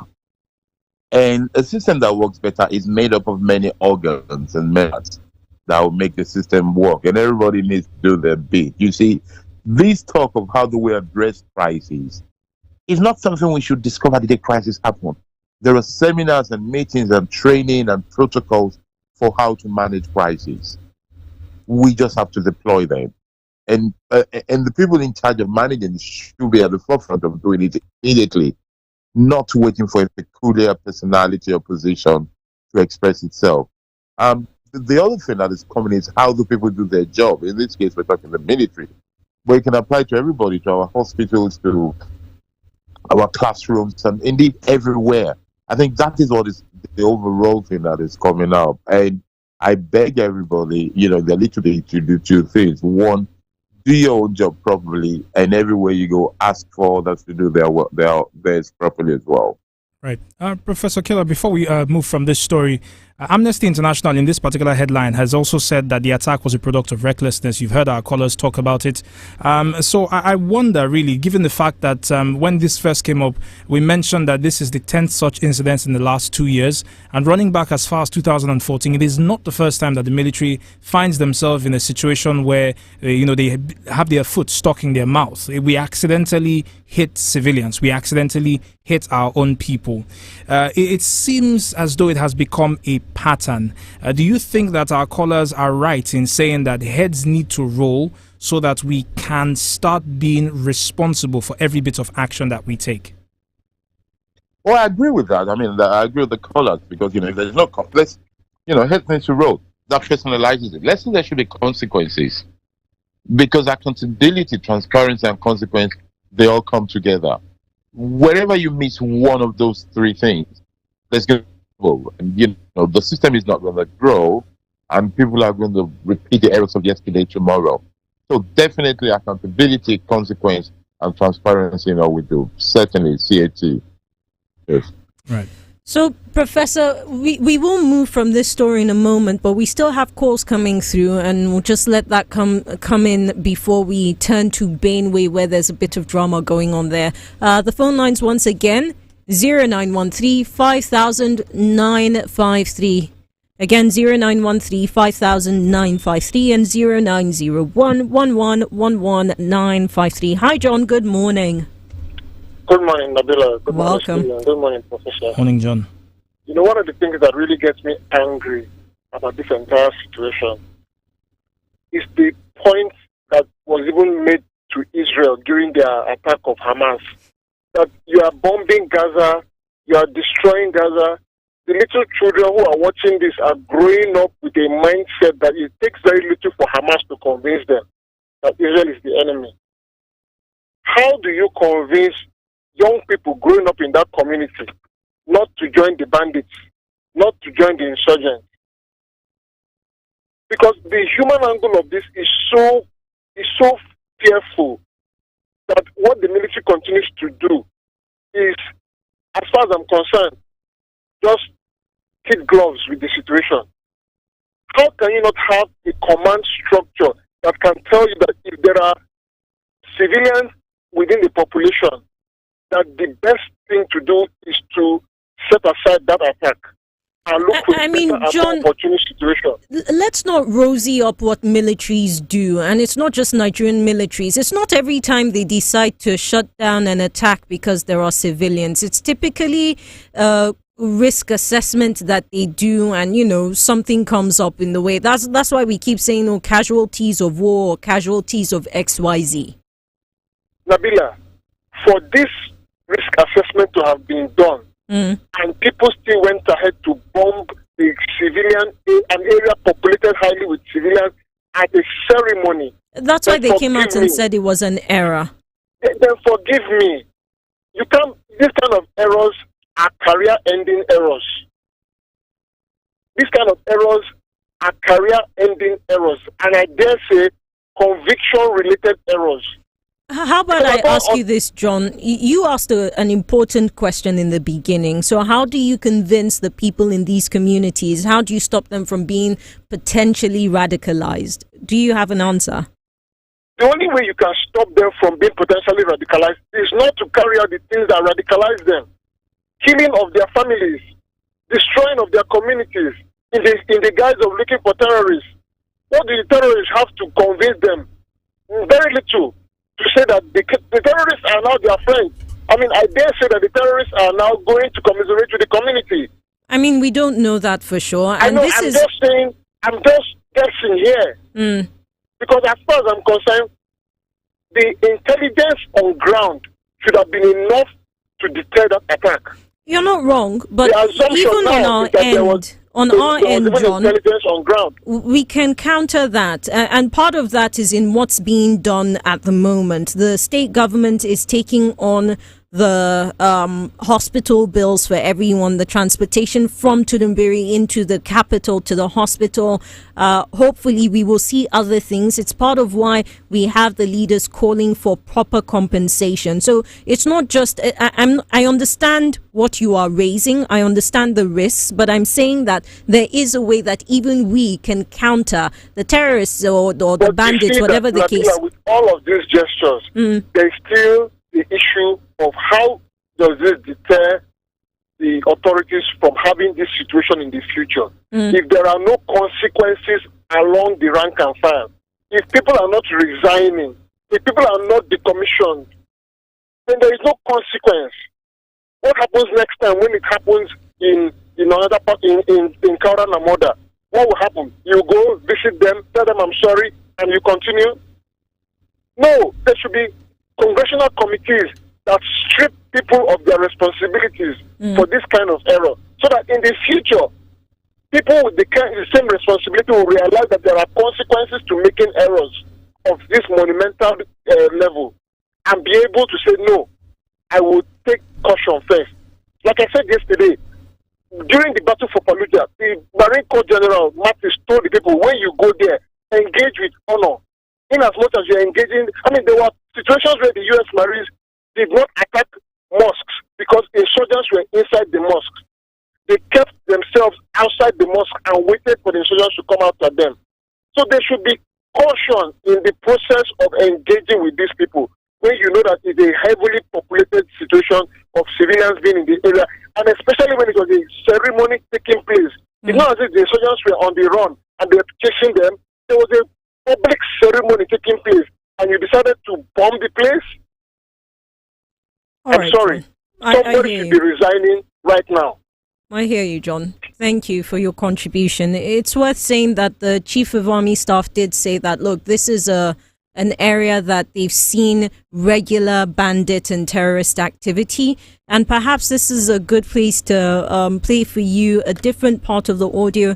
This was when Major General Lagbaja was at the hospital where he went to see victims who were being treated.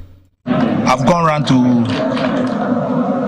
visit and interact with the members of the community. I've come again now to the hospital to see the injured, and this will help me to know the level of expertise that I need to put on the table in conducting the inquiry into what happened on Sunday, so that that inquiry can come up with relevant recommendations that will guide us in the conduct of our operations going forward. So that was Major General Taoreed Lagbaja speaking when he was at Barrow Diko Hospital visiting victims that were being treated. The chief medical director of the hospital had said that one person had died out of the more than 60 or so that they've got there. So we're looking at the death toll that has so far climbed to 95. It's not a complete death toll, most likely, depending on, because typically you would want to be hopeful that those who are being treated will pull through. All right. Well, we'll just get those calls in. I do apologize. 0913 5000 953. We still have Professor Killer on the phone with us. Professor, you've heard the statements of Lieutenant General Taoreed. How would you assess it, especially as he said that there's going to be a review of the conduct of the army going forward? Well, I think it's a welcome statement. You know, it's a pity that we have to get here before that happens. But, you know, it's a welcome statement. I think people are going to appreciate the review to avoid further error. But I think we're also going to expect some kind of probe or investigation to see what actually went wrong, you know, and we're coming to it decades late. There used to be some beautiful titles in the archives of the Defense Department in the 50s and the 60s in England, which we call Inquiry to the attack in Northern Ireland, Inquiry to the operations in something like this. And those are fascinating documents, you know, to read, to see how operations were planned, what went right, what went wrong. By the way, Professor, you know, this apologies, yes. Professor, and I'm hoping you pick up right from here. That will actually help us wrap up the news review. But we do have a call, and perhaps I'll use this to apologize very quickly. The Chief of Army Staff is actually a Lieutenant General, not a Major General. My apologies. Before somebody picks me up from the studio. Shegun, good morning. Good morning, Abila. Welcome. Morning, Shegun. I just want to put my notion on the last caller that said that these people, they need to do a thorough investigations and put them to do the necessary check-up about them. You know, this Nigeria, we have a lot of error being committed. Like we have some repented bandits, repented Boko Haram. Yeah, many of them have been with these forces. So nobody can stay. So they need to carry out some investigation. We cannot just be looking at you like that and that you committed an error. And the compensating someone who has lost his family can never think life back. So if they did not carry out the investigation and put those things to the table, and if that it is not allowed them to enforce again, they should just attack them to sign for losses. It's not that the other is committed by error intentionally or done. It is just the job. That's just so that society plans and see what is happening. Okay, when it happened last time, I think Nigeria takes some kind of control measures so that people will not be looking at this issue that that, oh, you can just take life and compassion. So that's also, thank you. Thank you, Segun. We appreciate it. Right. Professor Killer, your thoughts just before we interrupted with the call? No, my thoughts are just that it's a good thing that, that we're having this kind of review of the operations. The review of anything that government does is always a good thing. It's not necessarily to catch out the bad things. Sometimes it's even to get the good side of it, to learn. Reviews are good so that we know what to continue and we know what is discontinued. And I think this is a sad thing that required patience from everybody, but it's also required diligence from those who are involved. That is that is my last take on this situation. So, and of course, our heart goes out to the victims. Well, not to the victims; they're gone. To the families of the victims. Professor, I mean, definitely that last bit, because again, they are at the center of this conversation. And as we wrap up the news review, I just want to extend our apologies. We were not able to touch the Benue story I had mentioned earlier, but perhaps we'll have this conversation at a later time, because it's a developing story where a number of commentators are talking about the negative sides of godfatherism, where there's a potential tension brewing between the SGF, George Akume, and the sitting governor of Benue, Governor Reverend Father Alia Hyacinth. But look, that's a conversation for a different hour. Professor Killer, a big thank you to you. We appreciate your time as always. And of course, to every one of you who contributed to today's conversation, a big thank you. There's still more to come here on Now Breakfast. You're tuned to Radio Now 95.3 FM Lagos. Up next is Business Now with Aramide Folorunshaw. Stick around. Every second and every minute, something new happens. The news breaks. 3 people at a spot, and angry mob decided to bomb. Everyone wants to share it, but not everyone wants to dig deep. Now that's where we come in. We bring you the news and go beyond with in-depth conversations and analysis with stakeholders. I honestly think that the federal government on its own part has broken. If voters or more people want to be part of that decision-making process, they need to be part. PDP is not a good measure of development anyways. We are not there yet. We need to counter the narrative of the fact that their vote does not count. If their vote does not count. We bring you the story within the story. And that's what makes us tick. We are Radio Now 95.3 FM Lagos, and we go beyond the news.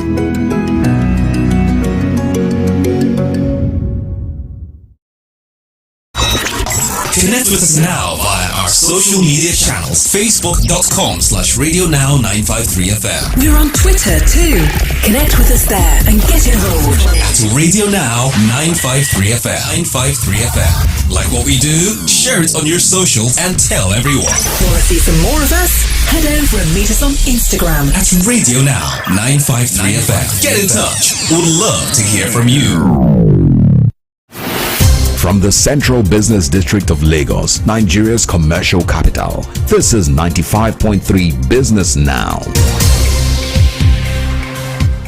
Wednesday, the 6th of December. Thanks for joining us. I am Aramide Folorunshaw, and this is how we are getting the show started. Oil traders in Nigeria have raised concerns after the national oil company, the NNPC Limited, announced plans that it will start pricing crude supplies against dated Brent crude effective January 2024.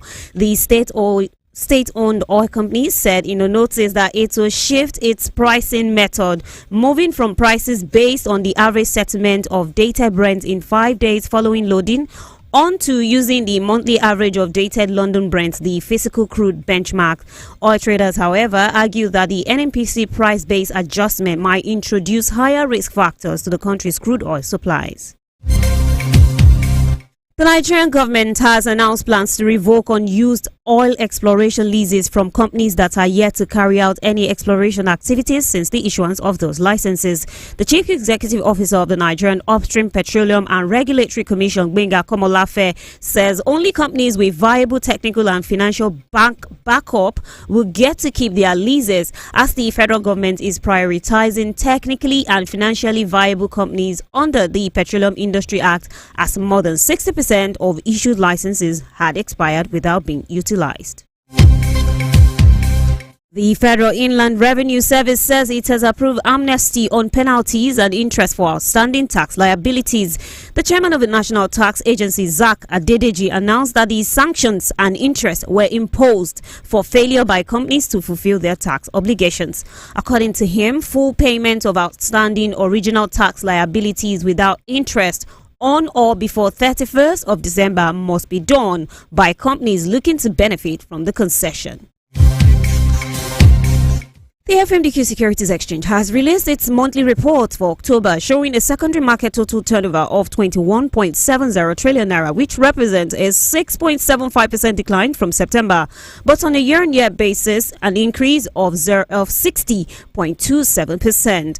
The report also noted an appreciation of the US dollar against the naira in the foreign exchange market, with the spot exchange rate increasing by 5.34% to an average of 797.43 naira against the dollar in October. 8 African young women-owned businesses have emerged as winners of the 2023 Youth Adopt Challenge organized by the African Development Bank Group and the Global Center on Adoption. Each business will receive up to $100,000 in grant funding and comprehensive mentoring and coaching as part of a 12-month accelerator program. The 8 winning women-led youth businesses are 3 from Kenya, 2 from DR Congo, and 1 each from Nigeria, Zambia, and Mali.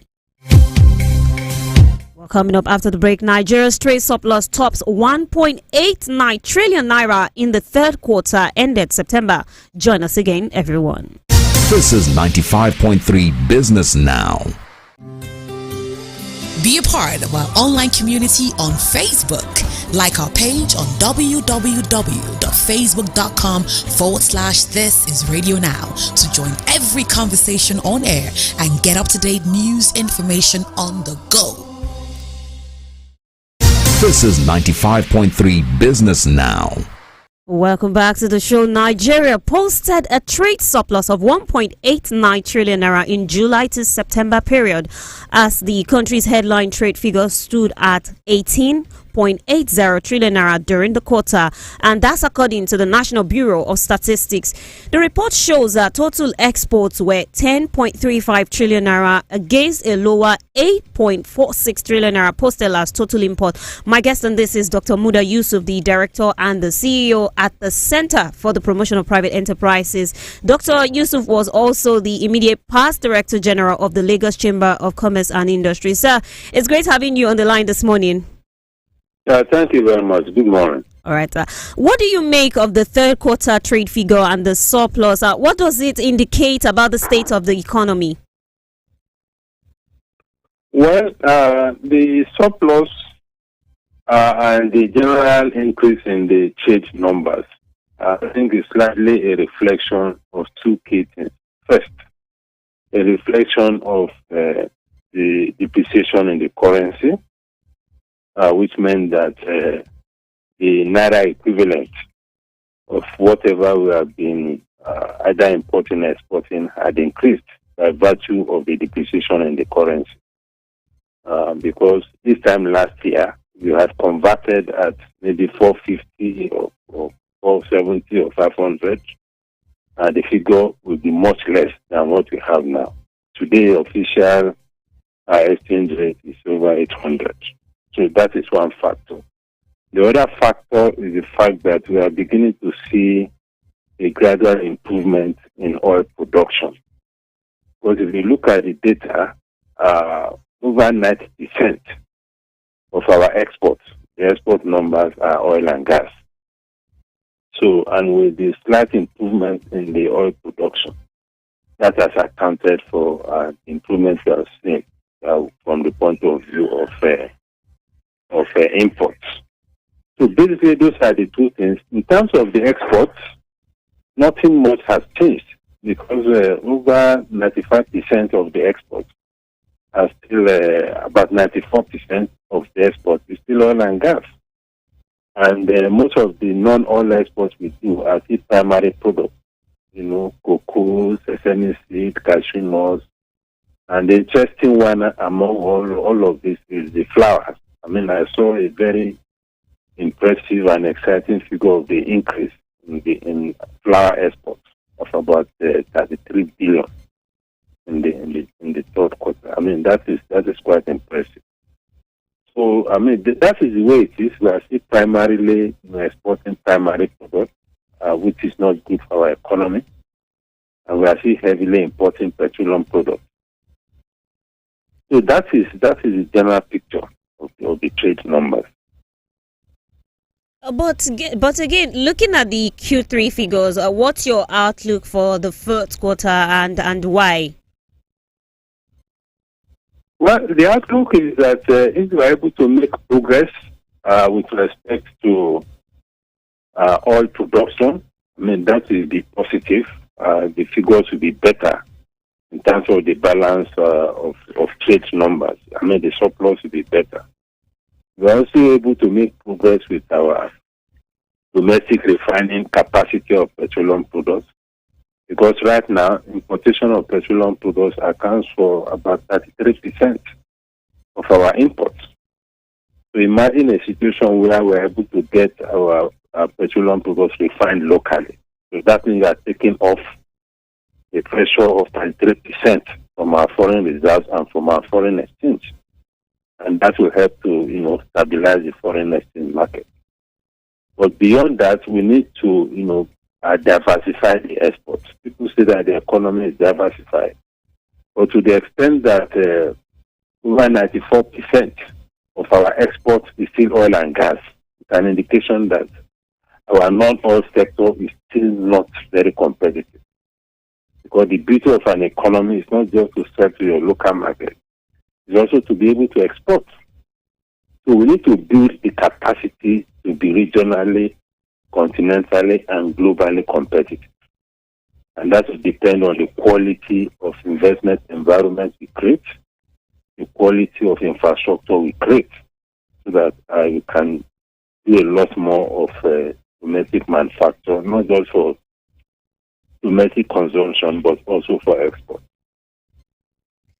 But do you think the government's new reforms can help cut the country's dependence on imports and generate higher real and non-real oil exports? Yeah, it will help. I mean, the reform in the forex market, for instance, is beginning to change the orientation, is beginning to compel a lot of players in the economy to reduce their imports and to look in the direction of import substitution. So that is already compelling citizens, because imports are becoming more expensive. That is one. Secondly, the foreign exchange reform also has the advantage of encouraging more inflows of foreign capital into the economy. So the exchange rate now is much more favorable for investors to bring in capital. So for those of them that are coming into the foreign direct investment space, I think that would be good for the economy in terms of capacity to produce, for import substitution, and capacity to produce for export. And all the efforts that government is also making with regard to oil production, oil theft, and all of that. And that also has some positive development. And the first subsidy removal is also a major reform, even though very painful. It's also going to create a space for more investors in the petroleum downstream, especially the refineries. So these are the ways in which the current reforms could impact positively on the outlook.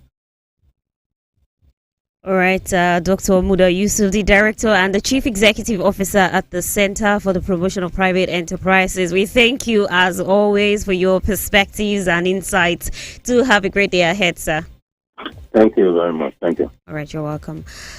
Now let's run you through Tuesday's trading activities. We'll kick off with the equities. The stock market in Nigeria reversed Monday's loss as renewed interest in UBA 0.24%, UAC of Nigeria 4.92%, GITCO also recorded a 0.77%, Hebmian Holdings 9.89%, Zenith Bank 0.4%. We've got Access Core 6.32%. All of these drove the all-share index 0.43% higher, adding some 163 billion naira to the total market value of the NGX. So let's look at cross-frontier African markets. The Egyptian main index retraced downwards by 0.54%, while the Kenya Bourse recorded a positive performance of 1.15% yesterday. However, if we look at West African region, the regional exchange that's in Abidjan declined by 0.03%. The Ghana stock market also dipped by 0.01%. In Southern Africa, the Zimbabwe stock market pulled back by 0.34%. The JSE in South Africa finished negative also by 0.96% as the strong US dollar knocked off equities bargain in advanced and top emerging markets that's around the world. Also, we're back on Broad Street now. Overnight lending rate among commercial banks in Nigeria narrowed by 21 basis points to 16.0%. The Nigerian Treasury bill secondary market activities closed bearish as the average yield expanded by 47 basis points to 11.0%. Today, the central bank will roll over 3 dated treasuries worth a total of 104.35 billion naira at its weekly primary market auction. And trading in the FGN bond secondary market was mixed as average yield paired by 1 basis point, finishing at 15.6%. So let's look at foreign exchange. The Naira climbed again on Tuesday against the US dollar, up from 3.9% to 806 Naira 73 kobo against the US dollar at the Nigerian Autonomous Foreign Exchange Market at the FMDQ Securities Exchange. Let's quickly look at oil prices, which fell in Wednesday Asian morning trading as markets continue to doubt the impact of OPEC Plus cuts and take cues from a worsening demand outlook in China. Brent crude futures fell 8 cents or 0.1% to $77.12 a barrel. The U.S. West Texas Intermediate crude futures were down 13 cents or 0.2%, finishing at $72.19 a barrel. So both benchmarks closed at their lowest levels since July the 6th in the previous session. Now the WTI is seeing 4 consecutive days of declines. And Russian President Vladimir Putin is set to visit key OPEC members Saudi Arabia and the United Arab Emirates today for talks that are expected to include oil market cooperation. And bearish sentiment has also been driven by concerns over China's economic health. And China, well, of course, will release preliminary trade data, including crude oil import data on Thursday. We'll watch out for that. In the US, the government data on inventories is due out later today. And that's your business now for today, Wednesday, the 6th of December. I am Aramide Florenshaw. We thank you so much for listening. It's bye for now. This is 95.3 Business Now.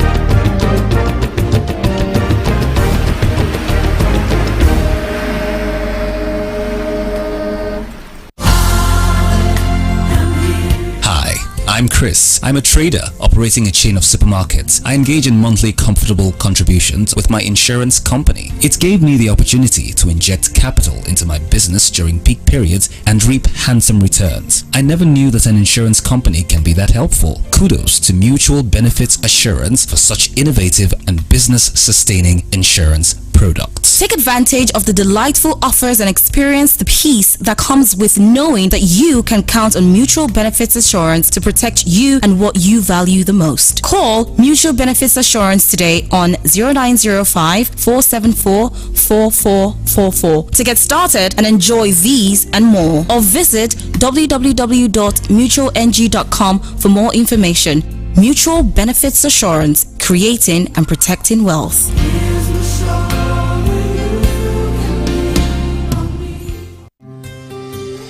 Be a part of our online community on Facebook. Like our page on www.facebook.com/This is Radio Now to join every conversation on air and get up-to-date news information on the go.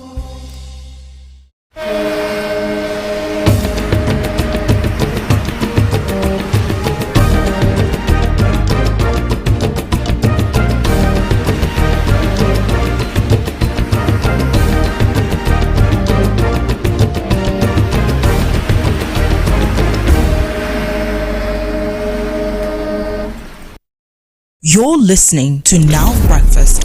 Yes. And the third hour of the show coming to an end. But as you know, Now Breakfast continues into the next hour. And in the next hour, the interview comes your way. We're discussing Nigeria's trade surplus. We actually exported more than we imported over the last 9 months. Something that should be a positive for all the, what is it that politicians like to say, all the naysayers, right?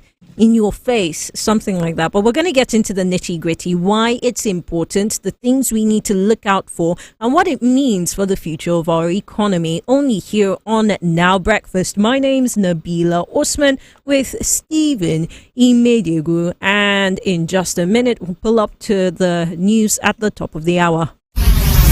Every second and every minute, something new happens. The news breaks. 3 people at a spot, and angry mob decided to bomb. Everyone wants to share it, but not everyone wants to dig deep. Now that's where we come in. We bring you the news and go beyond with in-depth conversations and analysis with stakeholders. I honestly think that the federal government on its own part has broken. If voters or more people want to be part of that decision-making process, they need to be part. GDP is not a good measure of development anyways. We are not there yet. We need to counter the narrative of the fact that their vote does not count. If your vote does not count. We bring you the story within the story. And that's what makes us tick. We are Radio Now 95.3 FM Lagos, and we go beyond the news.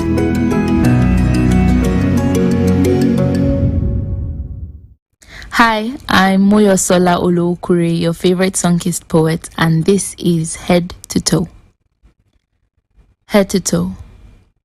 Every layer is laced with love and pure potency. We have this place to call our own. This mass of magnificence is our home. We have just the right balance of hot and cold here. Just the right mix of shy and bold here, mountains, valleys, winds and waters, unique birthmarks to pass on to our daughters. Body cares for mind. Mind cares for body. The breaks we take to heal are not mere pastimes or hobbies, they are steps to clarity. Scary jogs around the past and cool cups of water at present. Sea trauma has ceased her heaving because we have decided to start breathing again. Head to toe.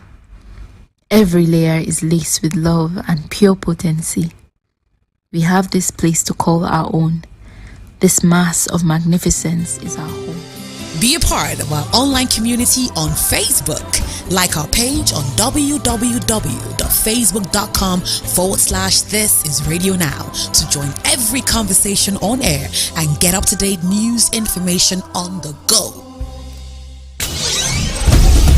Stay tuned to your Beyond the News station daily for our up-to-the-minute compact news bulletins from 6 a.m. to 2 p.m., 4 p.m. and 6 p.m., bringing you a wide range of local and international news from our news desk. Stay informed, stay updated on Radio Now 95.3 FM. Across Nigeria, Africa and the world, this is Radio Now News.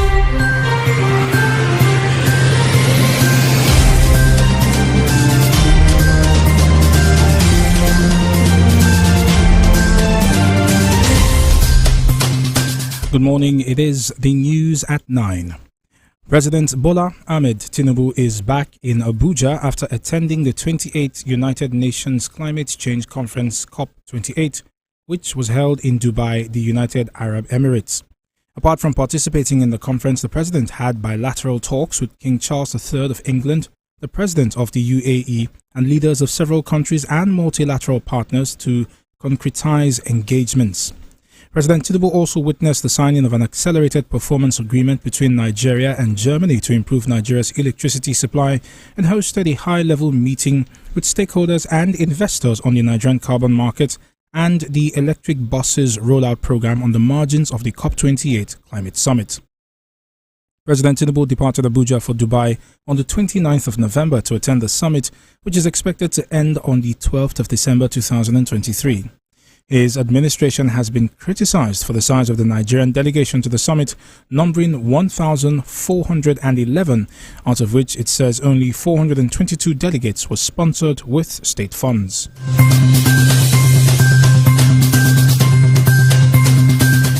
An Ekiti State High Court Ado Ekiti Division has nullified the appointment of the People's Democratic Party Caretaker Committee in the state. Justice Olusegun Ogunyemi reinstated the State Working Committee of the party, led by Alaba Agboola. The party's National Working Committee had in June dissolved the party's executives in the state and constituted a caretaker committee under the chairmanship of Sadiq Obanoye. Dissatisfied with the dissolution, the Agboola-led SWC filed a suit with number HAD 9023 against the PDP's acting national chairman, Umar Damagun, and 2 others. In the judgment yesterday, Justice Ogunyemi declared the dissolution of the Ekiti State Executive Committee of the party null and void and sacked the caretaker committee appointed by the National Working Committee. The World Health Organization (WHO) is calling for increased taxes on alcohol and sugar-sweetened beverages (SSBs) to reduce deaths from drinking alcohol and unhealthy behaviors. In a press statement yesterday, the WHO noted that globally 2.6 million people die from drinking alcohol every year and over 8 million from an unhealthy diet. It added that implementing a tax on alcohol and SSBs will reduce these deaths. A part of the data released by the WHO yesterday shows a low global rate of taxes being applied to unhealthy products such as alcohol and SSBs. Their findings show that the majority of countries that are not using taxes to incentivize healthier behaviors. A 2017 study shows that taxes which increase alcohol prices by 50% would help avert over 21 million deaths over 50 years and generate nearly $17 trillion in additional revenue. This is equivalent to the total government revenue of 8 of the world's largest economies in 1 year.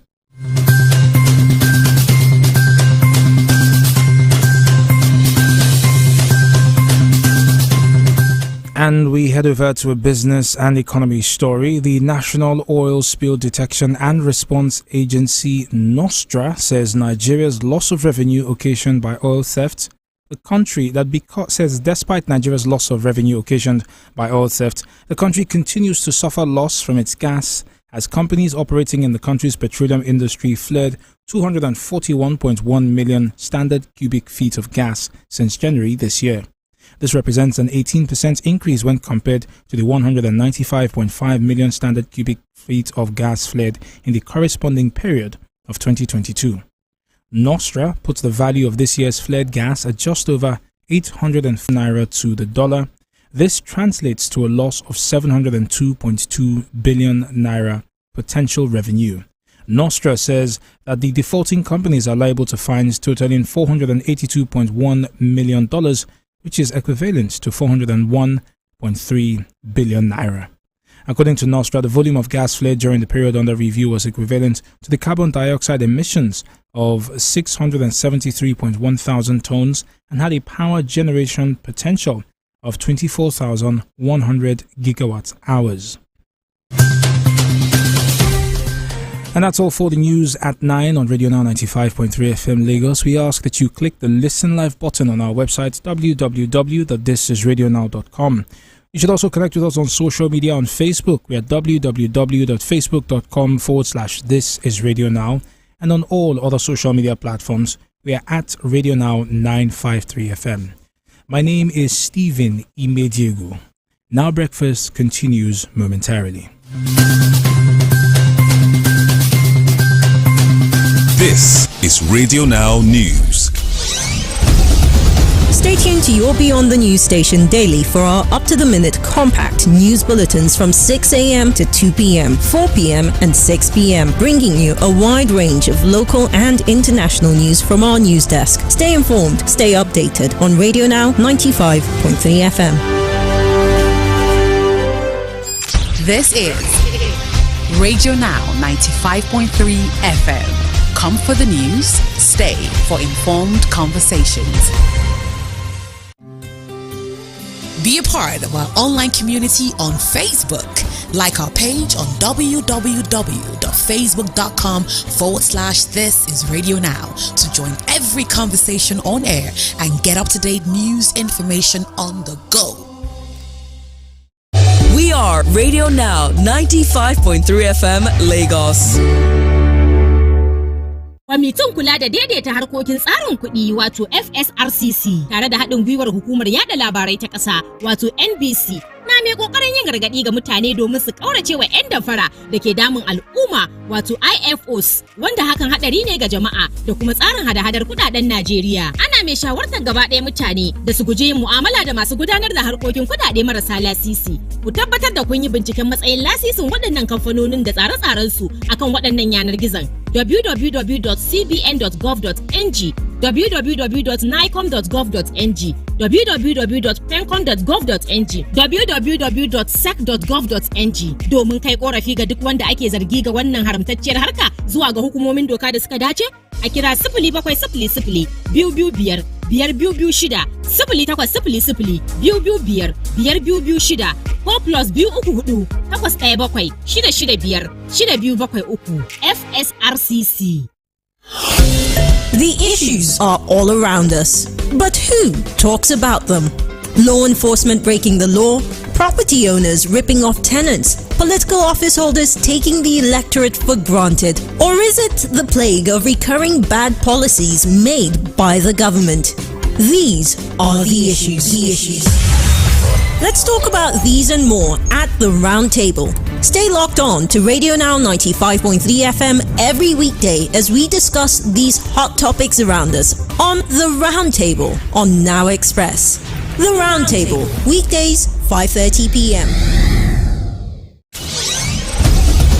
Stay tuned to your Beyond the News station daily for our up-to-the-minute compact news bulletins from 6 a.m. to 2 p.m., 4 p.m. and 6 p.m., bringing you a wide range of local and international news from our news desk. Stay informed, stay updated on Radio Now 95.3 FM. You're listening to Now Breakfast.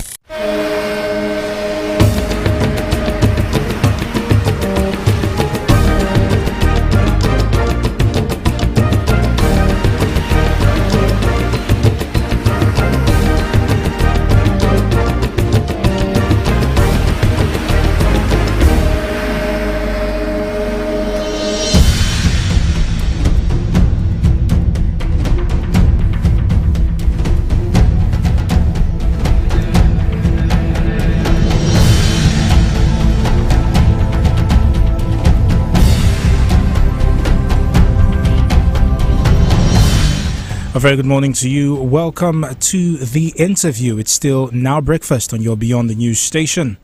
We'll jump into the conversation this morning that focuses on the Nigerian Bureau of Statistics.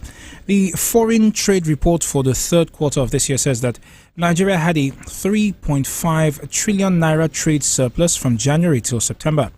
Now, according to this report, in the first 9 months of this year, Nigeria's exports totaled 23.3 trillion, while imports stood at 19.7 trillion naira for the same period. The report also showed that petroleum oil and other oil gotten from bituminous minerals, crude, remained Nigeria's primary export product and accounted for 8.54 trillion naira of the total exports. Now, a trade surplus is the economic indicator of a positive trade balance in which exports of a country outweighs its imports. So basically, we're selling more to the world than what we are importing from the rest of the world. Now, joining us on the interview today to discuss this is Johnson Chukwu, the Chief Executive Officer of Cowrie Asset Management, to speak with us on this conversation. Mr. Chukwu, good morning, and thank you for joining us on the interview. Good morning, and thank you for having me. Right. So it's fantastic news for Nigeria, especially as we've been talking for a long time about how to bring in foreign currency into the country. It is good news, at least from my point of view, that we are trading a lot more, we're exporting a lot more than we are importing. Is that a sentiment that you share as well? Absolutely. For any country that exports more than it imports, it means your external trade balance is actually strong. It also helps to strengthen your foreign exchange reserve, and ultimately will help strengthen your currency, your exchange rate. Right. But then it has to be consistent for quite some time. But in any country that exports more than it imports, it shows a positive trade position.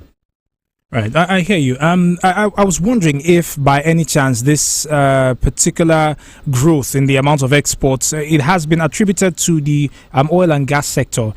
Is this happening because we are increasing our oil and gas output, or is this an indication that perhaps we have turned the tide as far as exports are concerned? Well, it clearly shows that our export of oil and oil products have improved or has increased. If you look at the President's or the Minister of Budget and National Planning's report on breakdown of the 2023 budget performance, you observe that average crude export was about 1.33 million barrels a day. So that indicates an improvement over the previous period. I mean, for the first 9 months of this year. So, and in effect, what we are witnessing is that we've seen some level of improvement in export of crude and export. Yeah, principally crude. Crude is a major driver of the increase in export earnings. But we also have to bear in mind that another factor is the devaluation of the currency in terms of the naira value of the export. But in terms of dollar value, it's largely coming from crude, because crude accounts for 82.5% of total export in the third quarter of this year. And if you add LNG, liquefied natural gas, you'll be talking of something like 92.3% of Nigeria's total exports, which means other products only account for less than just about 7% of our exports. And Mr. Chukwu, this is where really the concern continues to be around our economy, because as of right now, I mean, for the most part, the international crude market is still doing very well. There are concerns that at some point it will get certain shocks that will then adversely affect us. So from the numbers you've seen for the first 9 months of this year, have we seen an improvement in the non-oil exports? You know, interestingly, the improvement in non-oil export is going to be a long walk for the country because the structure that support non-oil export are not here. If you look at agricultural export, just about 200 billion that was exported, agricultural product was exported in the last quarter, the third quarter of this year. That's inconsequential. If you look at the other products that we export, like I said, the entire product outside crude oil and liquefied natural gas accounted for just about 7.7% of total exports. To increase that, you need to address the issue of improvement in value addition of products. Today, we do not have the infrastructural support that will make us to begin to export finished goods at competitive prices and of similar qualities or competitive qualities. Because for you to export other products, beyond what we call extractive industry products. Extractive industry products, exporting agricultural products, exporting what you produce from the ground, which is crude and liquefied natural gas.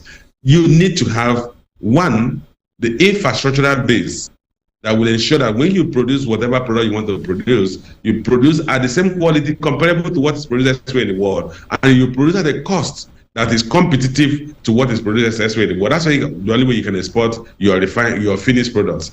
And like I said, we don't have the energy supply, we don't have the transport infrastructure, we do not have the logistic infrastructure. These are critical, and we do not even have the quality of labor that can produce high quality products, value added products at the same quality. So this is what we need to begin to do, that so that we diversify our export.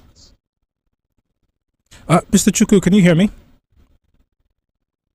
Yeah, absolutely. I can hear you. All right. So, Mr. Chukwu, I want to touch on something that came up recently. If you're talking about exporting things that are not things we on earth from Nigeria's soil, Nigeria currently produces vehicles, and it's a conversation that raged a little while last week.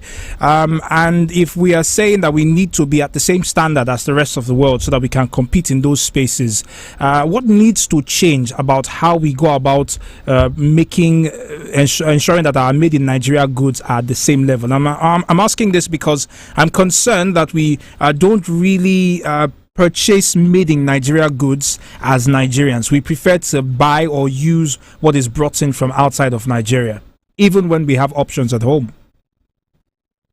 Well, I don't think it's as simple as that. In the first place, take for instance the vehicles that are produced locally. I know a couple of governments are patronizing Innocent and other Nigerian-made vehicles. And I know a few Nigerians have also is patronizing them. A couple of things you have to bear in mind. One, you have to look at the costs of the lifetime cost of any product. When you talk of lifetime cost of the product, you're talking of the cost of acquisition and cost of maintenance. Beyond the likes of Innocent, a lot of Nigerian-made products have high cost of maintenance. Then you talk of the quality. Quality must be comparable to what obtains elsewhere in the world. Otherwise, basically, you are just being patriotic by patronizing a product that you know the quality is far below what you get elsewhere. So we need to improve on quality, which is why I had to speak on those critical factors we need to have present in an economy for you to produce qualitatively and cost efficiently. Because if you don't do that, what you're basically doing, you're taxing Nigerians to consume low quality products at high cost. And the common sense, unless you're talking of a patriotic deal, which is very difficult to sustain if you are going to pay a higher cost to buy a product that is made locally, and you also end up with a low quality. So we need to address those issues, and that's where the crux of the matter is. But in terms of patronage, I am one of the apostles that we should patronize Nigerian-made goods. But those goods should also be of quality comparable to what we get elsewhere. So, Mr. Chukwu, I mean, from a non-economic expertise perspective, right, when we hear that we're exporting more than we're importing, it should translate into better economic conditions. We know this is not the case, and you sort of referred to it earlier when you mentioned that, look, because of the devaluation of the Naira, clearly we would see, more money in terms of the Naira value of our trade surplus. We would see it essentially increase. So I'd like you to weigh in on why we're not seeing the impact on the actual economy itself trickling all the way down to the streets, and when we could start seeing some of these things improve. Well, in the first place, remember that we are coming from a very difficult economic situation. In terms of, we have a lot of unmet foreign exchange demands. So when you have a trade surplus like we did in the first 9 months of the year, or particularly the last quarter of this, third quarter of this year, what happens that you will get a temporary surplus. That surplus will go towards meeting the arrears of met foreign exchange demand. I mean, the central bank will apply whatever surplus it gets to clear arrears of unmet demand, and that's why it's not yet manifesting. So we're actually at the earlier part of this conversation, I said it has to be consistent. Your trade surplus has to be consistent. If it's consistent over time, you are going to begin to accumulate reserve that will help you meet arrears of unmet demand. We remember we have foreign portfolio investors who have brought in money here that have not been able to exit. So when we get the kind of surplus, it goes to help the central bank meet those obligations. So the central bank has been dealing with clearing obligations. The central bank governor said we have about $6.83 billion of futures and forward transactions that have to be cleared. So all these monies that are coming in now will be going towards clearing that. It's like we have a hole, and anything that comes, we have to first feed that hole. Then if you continue to see a positive flow, you feed a hole, and then you're gonna have an overflow, and that's the time where you're going to begin to rebuild your reserve. Once you rebuild your reserve, then your exchange rate will stabilize in the first instance, and subsequently you will see an appreciation in local currency. Right. Mr. Chukwu, is there a concern that what we are seeing in terms of our exports beating what we're importing, is there a concern that this is, for want of a better way to express it, a fluke? Is it happening for the now, or is it sustainable? Is there a way to predict how long we will see the exports continue to outstrip the imports, or should we simply bask in the moment for as long as it lasts and then move on to something else? Well, it's difficult for somebody to begin to hazard a guess, but I will tell you some of the fundamentals we need to look at. In the first place, the uptick in export earnings coming from improvement in crude production. So one is that we have to sustain crude production. Of course, there's a component of crude market dynamic that is outside our control, which is the crude price. But we have come up with a budget of $77.96 per barrel of crude for crude next year. Today, crude is trading about $78. So if we have a sustained, if we are fortunate, because that's an exogenous factor to us. If we are fortunate and crude price remains high, then our crude earnings will continue to be strong, and that will help us sustain our foreign positive balance of trade. Another factor is the medium to long term. We need to start that process of building an economic base that will produce value addition. In the 70s, we started with these import substitution industries. We allowed those things to collapse. We need to go back and look, what are those products we can produce efficiently? We need to come up with an industrial policy, which the government will try to do something like that. And that yielded fruits. The cement industry today has been domesticated. We are now a net exporter of cement. We can replicate that in a couple of sectors where we have comparative advantage or relative comparative advantage, and improve the number of products we export. That is a long-term initiative that we need to take if we have to sustain a consistent positive balance of trade. Right. Well, that is a good thing in and of itself. But I wanted to also look at what we are importing. And agriculture is something that it keeps coming back and back every single time. We're importing from China as well, but we are also importing food products. We're talking about wheat still being imported, and not the seeds, but the wheat itself still being imported into Nigeria. At this time when we are making... and this is just a layman's understanding of it. At this point in time when we're making more money from gas exports or oil and gas exports, should there be an attempt to, yes, fill the hole that exists in terms of the monies that have to go to foreign portfolio investors? But at the same time, should we be looking at investing a part of what's coming in into areas such as agriculture to, one, ensure food security, and two, cut down on what we're importing as far as agriculture is concerned? Let me make this clear. There is no country that is completely food independent. What I mean by food independent, you can have or food autonomous, because independence simply means you can produce enough of what you need to eat. In case of war, you don't need to rely on them. But there's no country that doesn't import some element of food, because they also weather conditions. Our weather condition, we're in a tropical rainforest. And though we have some parts of the Sahel region in the country, but wheat grows in the very temperate climate. We don't have temperate climate anywhere in the country. Maybe it's somewhere in Los or Plateau State. So we will, as a country, may have to accept that we will continue to import wheat. But the key thing is that we should also produce other food items that we should export. And while we import wheat, we should also have what we export. We should be able to export cassava. We should be able to grow our rice productivity to the point we can export rice. We should strengthen in terms of quality of our yam produce and have a way of determining quality so that we can export yam. There are a couple of other tuber that are produced because of our tropical climatic conditions that we should be able to export. While we accept that we can't really farm every product in the world. Having said that, the key thing at this point is that we have earned in the immediate past some positive exports. Our export has been more than our import in terms of monetary value. But what you look at is that the critical thing we're importing are also something we can domesticate. If you look at the third quarter international trade report, you observe that import of PMS fuel was 22% of our total imports. Then if you add diesel, gas oil, you end up with about 31% of our total imports coming from fuel products. So, and this is also what we produce, the raw input material, that is a crude. So there's no reason why we shouldn't domesticate refining and eliminate that 30%. If you eliminate that 30% of our imports and you have it domesticated, you are going to have a stronger positive balance of trade. But we shouldn't stop at that. We should also grow our petroleum industry to the point where we export refined petroleum products. I mean, downstream sector export that, and that will further boost our foreign exchange earnings and strengthen our foreign reserve as well as strengthen our local currency. So I want to take you back a moment to your reference to the benchmark for the budget, right? The cost of a barrel of oil. Our benchmark is what, $77, like you mentioned.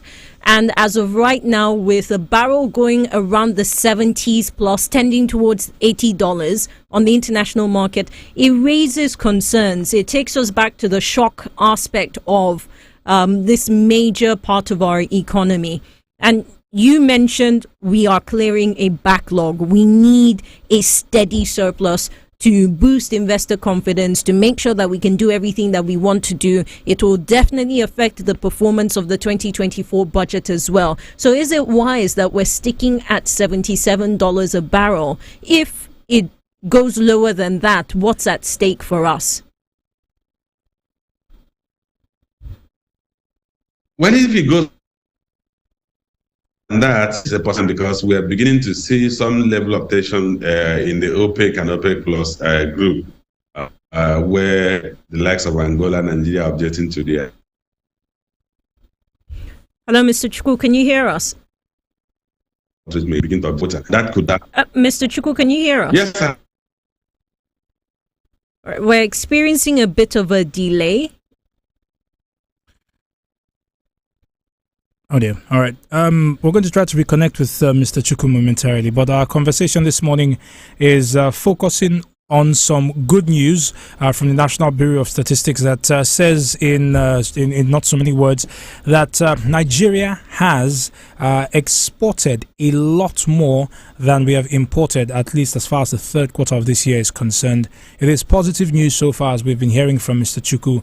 A lot of our exports have come from the crude oil segment. We've sent out a lot of crude oil, but as far as our imports are concerned, we still import refined crude oil. And Mr. Chukwu has also pointed out that even though there may be a need or a desire to improve our agricultural sector, we cannot exactly get to the point where we don't need to import agricultural products, and that's because some of the things that we need, including wheat, can only be found in places where the temperature is very cold. So with all of these factors, all of this news, the one thing that is very clear is we're not doing so badly. Can we do better? These are the questions that we need to answer. And these are questions that we'll continue to debate with people such as Mr. Chukwu, who is the Chief Executive Officer at Cowrie Asset Management, as well as with the other stakeholders in the field. We've been rejoined by Mr. Chukwu, and we'll get back on the conversation with him. So, Mr. Chukwu, apologies, the network was a bit wonky. You were talking about the tensions between OPEC and then Nigeria and Angola, the pushback. Yes. Your question was actually that what happens if crude price drops below the $77.9 dollars per barrel? And I said it's a possibility it could drop below that because we're beginning to see tension among the OPEC and OPEC Plus members, with the likes of Angola and Nigeria pushing that the quota allocated to them was low. You don't rule out the possibility that other countries may step into in the same direction and ask for additional quota. And that could unravel that. And if that happens, you're going to see a crude price that will trade below 96, the $77.96 per barrel. But the greater elephant in the room is actually the crude production volume. The government had budgeted a crude production volume of 1.78 barrels per day. Like I said earlier, our crude production in the first 9 months of this year averaged about 1.33 million barrels a day. So if you compare 1.33 million barrels to 1.78 million barrels, you're talking of about 450,000 barrels a day improvement. And I think that's going to be a tall call for us to have that level of improvement consistently for the next 12 months of next year. For the 12 months of next year. But we know, Mr. Chukwu, we know that in those figures, they're typically always including condensates and what we're getting from it. Yes, when I also said that our average crude production was 1.33 million barrels a day, I was referring to inclusive of condensate. I'm not referring to OPEC quota. The OPEC quota excludes condensate. But the report presented by the Minister of Budget and National Planning included the condensate. So that simply means we are planning that we're going to have a 450,000 barrels improvement in crude production. And if you agree with me, that's going to be a tall order. Yes, granted, there has been some level of admittance in the Niger Delta, but I don't see a situation where we could get to a point we have that level of improvement. Remember, there has not been any major investment in exploration and production. To restore the pipelines is going to take some time, and you can't be guaranteed that when the pipelines are restored, that they won't be breached again. So if you have a major volume variance, then the entire budget proposals and revenue projections will go up in the air. Well, as ominous as that sounds, I think that's the point where we'll have to, pause the conversation. Mr. Chukwu, thank you very much for speaking to us. This has been very enlightening as far as this conversation is concerned. Mr. Chukwu is the Chief Executive Officer of Carry Asset Management. He joined us this morning to discuss the National Bureau of Statistics foreign trade report for the third quarter of this year that says Nigeria had a 3.5 trillion naira trade surplus from January to September. Good news, if you ask me, and that is where we'll leave it this morning on the interview. The rest of Now Breakfast continues momentarily. We'll be going into Community Watch. Every second and every minute, something new happens. The news breaks. And angry mob decided to bomb. Everyone wants to share it, but not everyone wants to dig deep. Now that's where we come in. We bring you the news and go beyond with in-depth conversations and analysis with stakeholders. I honestly think that the federal government on its own part has broken. If voters or more people want to be part of that decision-making process, they need to be part of it. GDP is not a good measure of development anyways. We are not there yet. We need to counter the narrative of the fact that our vote does not count. If your vote does not count. We bring you the story within the story. And that's what makes us tick. We are Radio Now 95.3 FM Lagos, and we go beyond the news.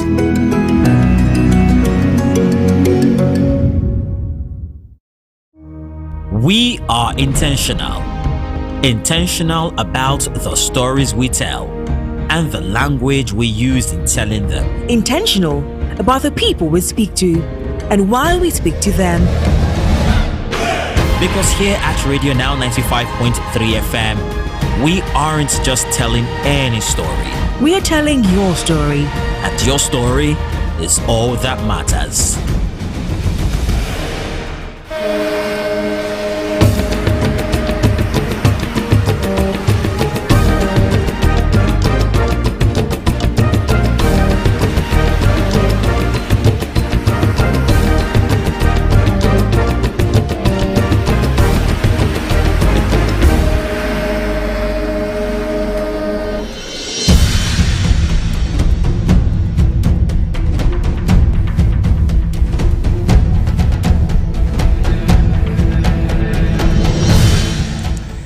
You're welcome back into it. It's still Now Breakfast on your Beyond the News station. It is time for us to take a look at our community. Now, typically, this is a part of the breakfast show that focuses on the issues that are affecting you to get an understanding of what is going on where you are and how exactly solutions can be provided to you. During the course of this week, we've looked at a number of issues, including, I must say, the report from Igondo where there was no light for some 4 or 5 days. We had a number of calls when this conversation came up. I was reached out to yesterday, and there is confirmation that in the early hours of this morning, Igondo received light. So residents of Igondo, it's not our focus for today on Community Watch, but if you could corroborate this, or if you could give us an update on the light situation, would appreciate it. Our numbers are still 0913 5000 953 and 0901 111-1953. But for today, on Community Watch, we want to talk about something that affects, I would say, every part of Lagos, because if it depends on how you look at it, you must have been touched by this phenom at some point. We're talking noise pollution. We're referring to the extremely loud music that your neighbor likes to play. We're referring to the sound of generators that keep you up at night. Perhaps you live in one of those compounds where you are surrounded on all sides and you're the only one without a generator, but every single night your 4 other neighbors turn on their generators and ensure that it's not the mosquitoes that keep you up, but their noise. We're talking as well about speakers placed outside of buildings, in some cases religious buildings, where you are a part of the service even when you are not a part of that particular faith. These are the issues that we have encountered as far as noise pollution is concerned. Or perhaps you are a school that is next to a company that is doing a product activation, and instead of them putting up banners inviting people in, they decide a speaker, a truck, a series of speakers is the way to go, and dancers who are dancing to the music. Now, I have nothing against dancers, but the question is really, should anyone be able to disturb my peace when they want to do their business? Nabil, I don't know what part of Lagos you live in, but have you encountered this menace of noise polluters polluting the peace and tranquility without regard to your physical or mental well-being? So there's a church on my street, right? I live on a gated street, and the church is almost next door to me. There's just one compound that separates us, but you wouldn't know once, service really begins. And I've not been able to fully pinpoint their proper pattern, right? Because some Sundays it's like, okay, you waited till 10 o'clock to start. But most Sundays, they start from like 7 a.m. and go until as late as 4 p.m. They had an adult harvest, some particular event just barely 2 weeks ago, and they were at it till about, I think, 8 or 9 in the night. So it was pretty jarring. And that's only once a week at the very least. I've had, the one I grapple with the most is generators. One of my neighbors moved in early this year. They just finished building their house. And they move in, oh, how nice, fancy house and all of that. They're directly in front of me, right? My compound is behind them. Then they turn on their gen one day. Do you know how bad it was? It was, I live on the first floor of my building, right? So there are units on the ground floor and then I'm on the first floor. Right. It would vibrate the wall, the fence between us, vibrate into my own unit, vibrate through my doors. And typically I'd have to leave the living room, enter my bedroom, close the door to muffle any sort of, and that doesn't mean that it stops the sound completely. It just reduces it. But you could always feel the vibrations through the doors. So that's like the second level of noise pollution I've suffered. The last one would be the person who lives directly underneath me. Once in a while, I don't know, he just feels like, it's time to have a good party, or he wants to just listen to nice music and rest his head. And I think that us as Nigerians, I don't know what we think nice and restful music is, but it's typically not restful. And I just feel the floor of my living room vibrating. So you'd see me at 10 a.m. in my 10 p.m. bathroom slippers going down to knock on his door like, guy, I'm waking up at 3 a.m. I'm out of the house at 4. Turn that music down. Well, let's turn up the phone lines and speak to Paul from Egbeda. Paul, good morning. Yeah, good morning. Paul, good morning. It was... Good morning. How are you? The lady, yeah, I'm fine. I called some time ago and I asked you the beginning of your name. Yes. Your name is very, very sweet to pronounce. And it sounds very, very beautiful and interesting, Thank you, Paul. Maybe when I will have my next child, girl, I will name her after your name. That's such an honor. Thank you. Well, I'm a Christian, but I love that name. I know it's Arabic or a Muslim name, but I like it. Thank you, Paul. Paul, can we now focus on the community? Bad Bele. Yes. Don't be jealous. Exactly. Yeah.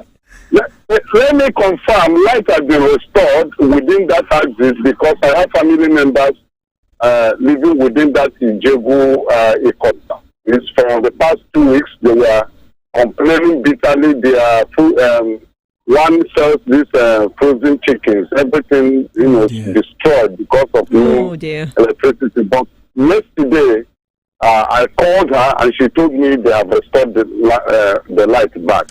So that is, I'm just confirming the news you gave before. Right. And concerning noise pollution, honestly, I don't think that Lagos State government is doing enough. I'm saying, by the right side of my master bedroom window is Redeemed Christian Church of God. By the adjacent side of the corridor is a mosque. In fact, it's even irritating me. I was telling my wife that we need to pack out of this environment. We can't sleep. We can't hear words. During their service period, early morning, in fact, and it's disgusting. The Lagos State should do more. The noise pollution is terrible, So I'm just happy that you guys brought this thing up. It's really disturbing the community. Not only me that has complained, when we had a landlord and a tenant meeting, it was raised and people complained bitterly. And they will put their loudspeaker at the highest level. Yes. I don't know what they want to achieve, honestly. It's really terrible. Terrible. Thank you very much, Paul. We hear you. I feel his pain. I definitely do. And, right in the middle of Paul talking to us about the noise pollution he was experiencing, a Lagos driver decided to remind him that he's not safe anywhere.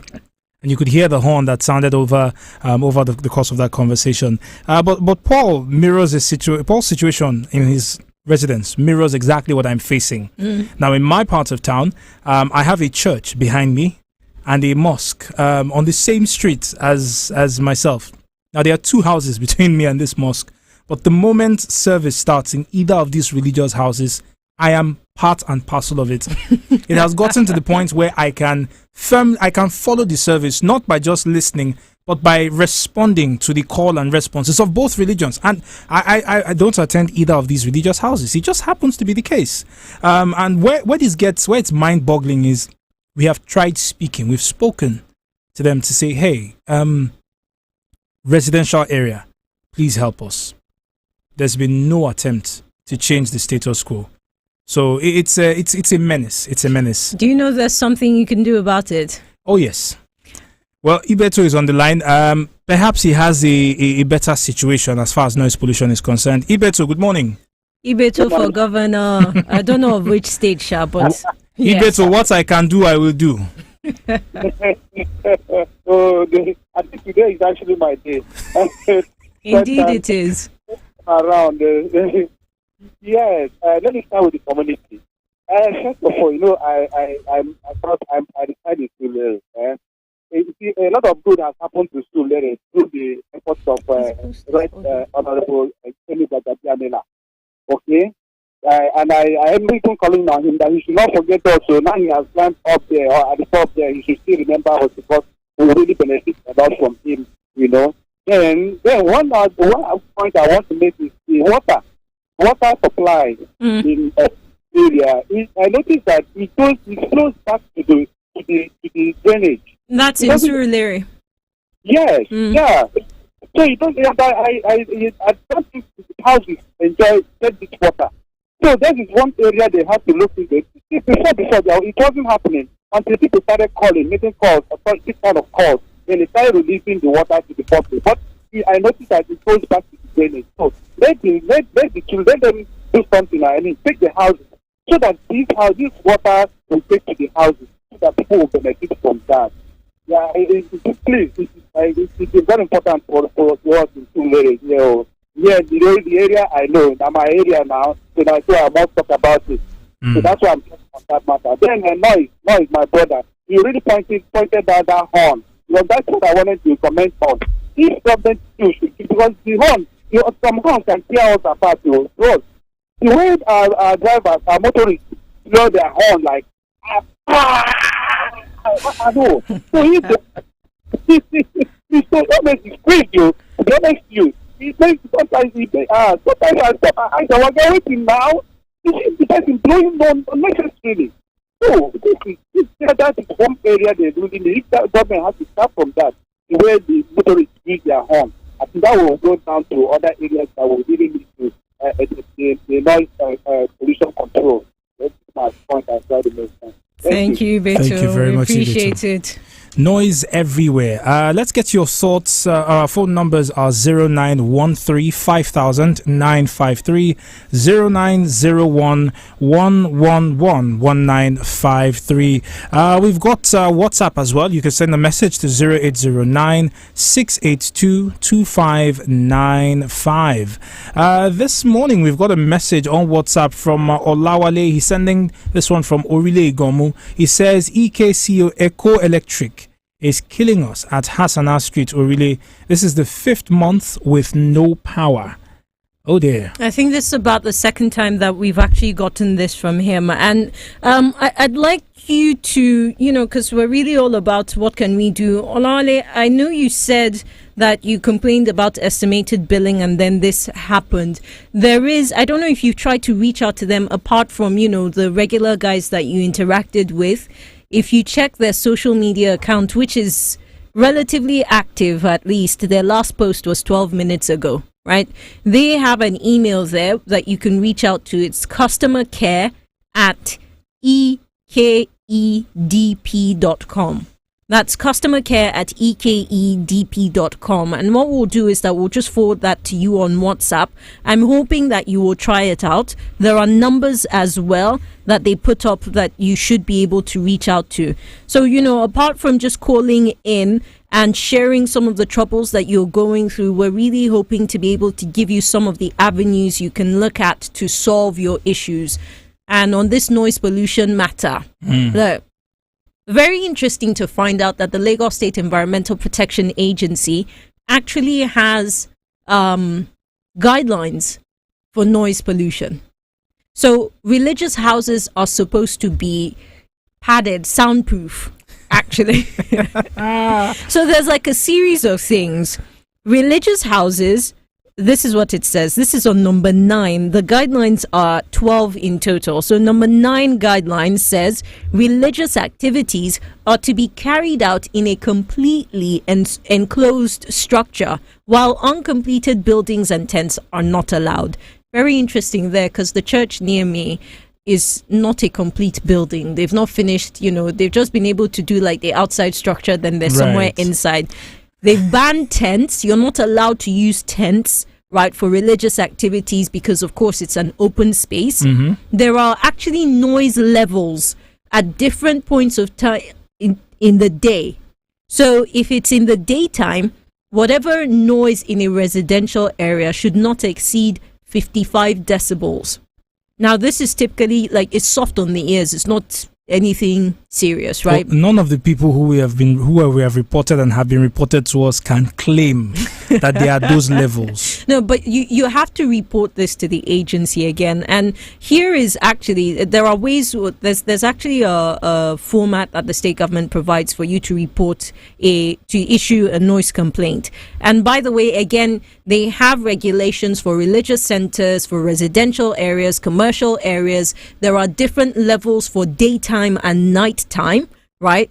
And so these are some of the things that you can explore. You have to obtain a noise permit to be able to do open air, like, you're going out in the open and maybe a concert, or, well, a concert wouldn't be in a residential area, but you would get a permit. All those people that are trucking their cars across people's streets with their speakers outside as they're passing by, selling that whatever. That is a problem. That's a problem. You could get in trouble for that. You could. So, there are ways that you can actually lodge your complaint, and we'll get to it in a moment. Right.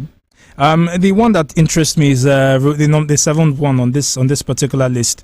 The use of power generating sets in commercial, residential and industrial areas shall be in compliance with the stipulated noise levels without any negative impact on human health and the environment. Nabila, that leads me to assume that your neighbors, both those who live in front of you and the one who lives underneath your space, could face the long arm of the law, which seems to be very, very ready to reach for these people. But the question is, are we going to take what the law says is our right and insist on that right being enforced? 0913 5000 953 0901 1111953. We're still talking about noise pollution this morning.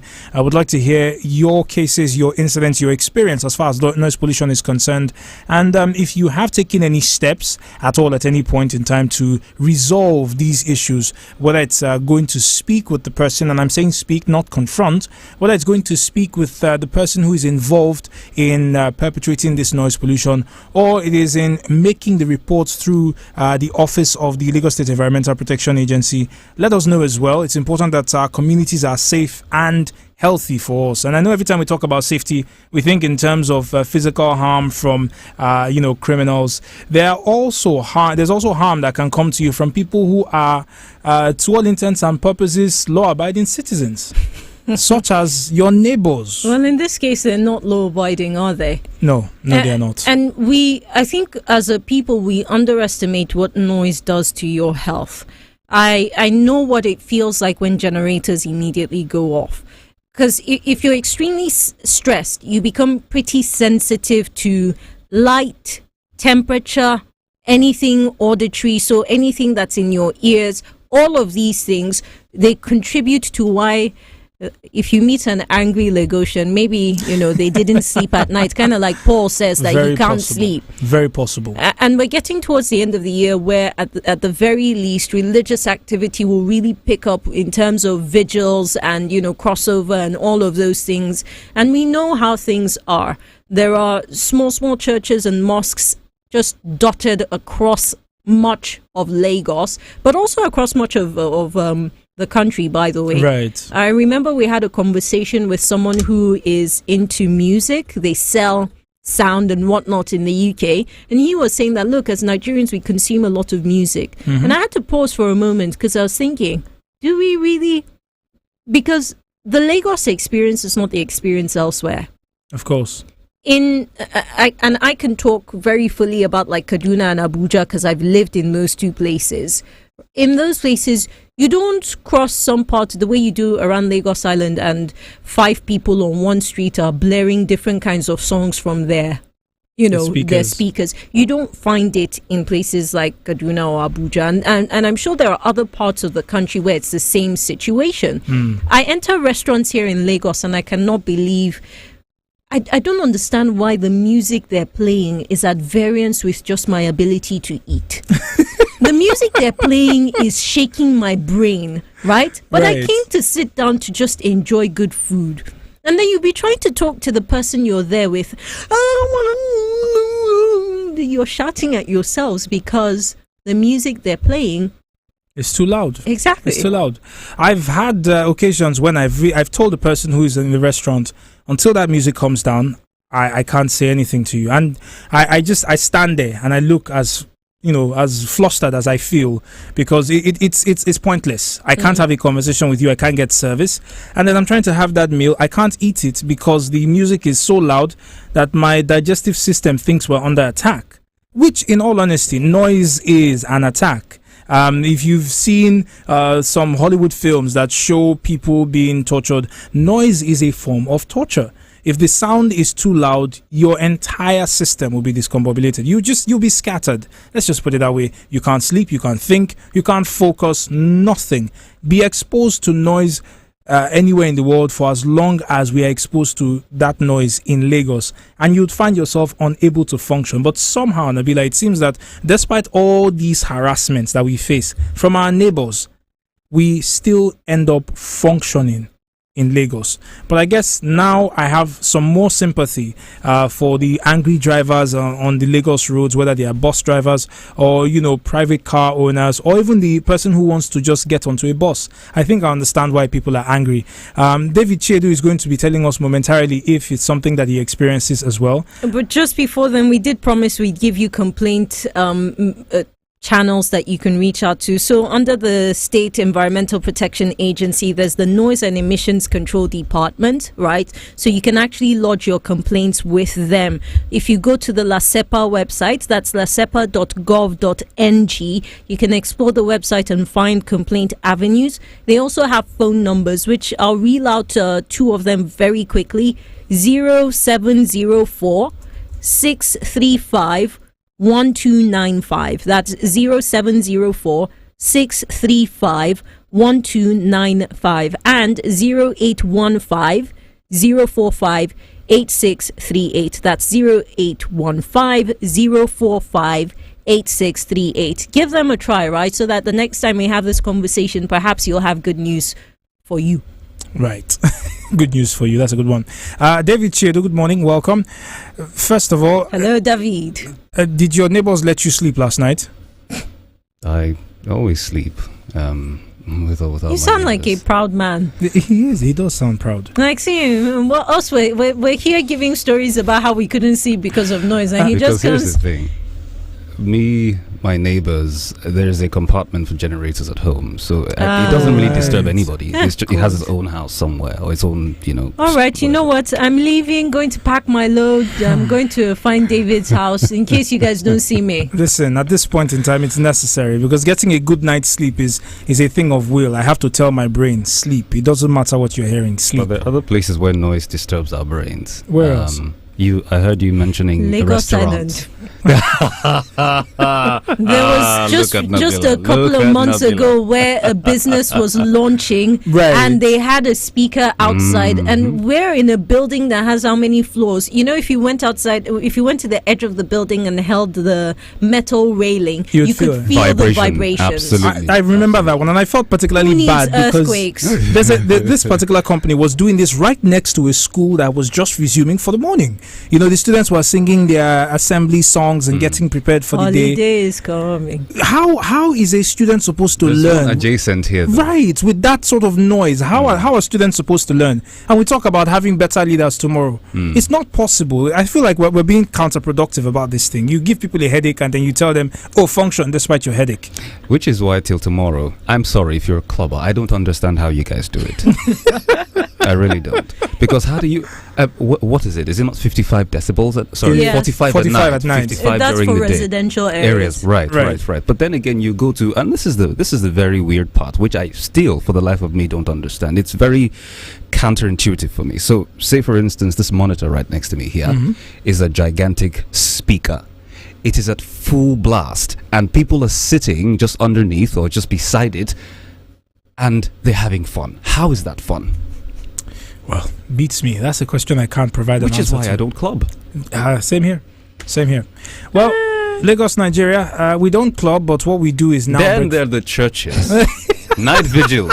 Don't even get me. Sleep well. Don't even get me started on that. What's your beef with churches? We're talking about generators, which is not a problem. I mean, we have a compartment, so it doesn't disturb anybody in the compound. But the churches, well, there's none in my neighborhood, but some places I used to stay before. Really? These areas are Where more do you and more live, enticing. David? He lives early under in the a rock. morning, and then there's the call to prayer for the Muslim brothers. So I don't know how we can continue with these things. I think LASEPA needs to do better. At this point, it's not about filing complaints because we know these places are everywhere and they're clearly in violation of these guidelines. So unless LASEPA is waiting for millions of complaints from Nigerians, there should simply be an enforcement as well. That means complaining is out of the ordinary because everybody is adhering to the rules and regulations. Well, speaking of adhering to the rules and regulations, our time is done. Nabila and I will be returning back tomorrow morning at 5:30 a.m. 5:30 a.m. sharp. Oh, yes. Shoo now, both of you, shoo. David Chiedu will be in charge of your acceptable noise service. I've got a question for both of you, putting both of you on the spot. starting with the lady. Do you like pets, Nabila? Holidays come. I'm not answering you there. Sorry, you say? I can't hear you. There's noise pollution around. It's a little too loud. It's loud in here. Stephen, do you like pets? I do, and I have a few of them. All right, there you go. The men at the executive level seem to love pets and wildlife conservation. We're going to talk more about that later on. Well, for all of that, David Chedu serves you on the midday show. I am sticking around to bring you the news headlines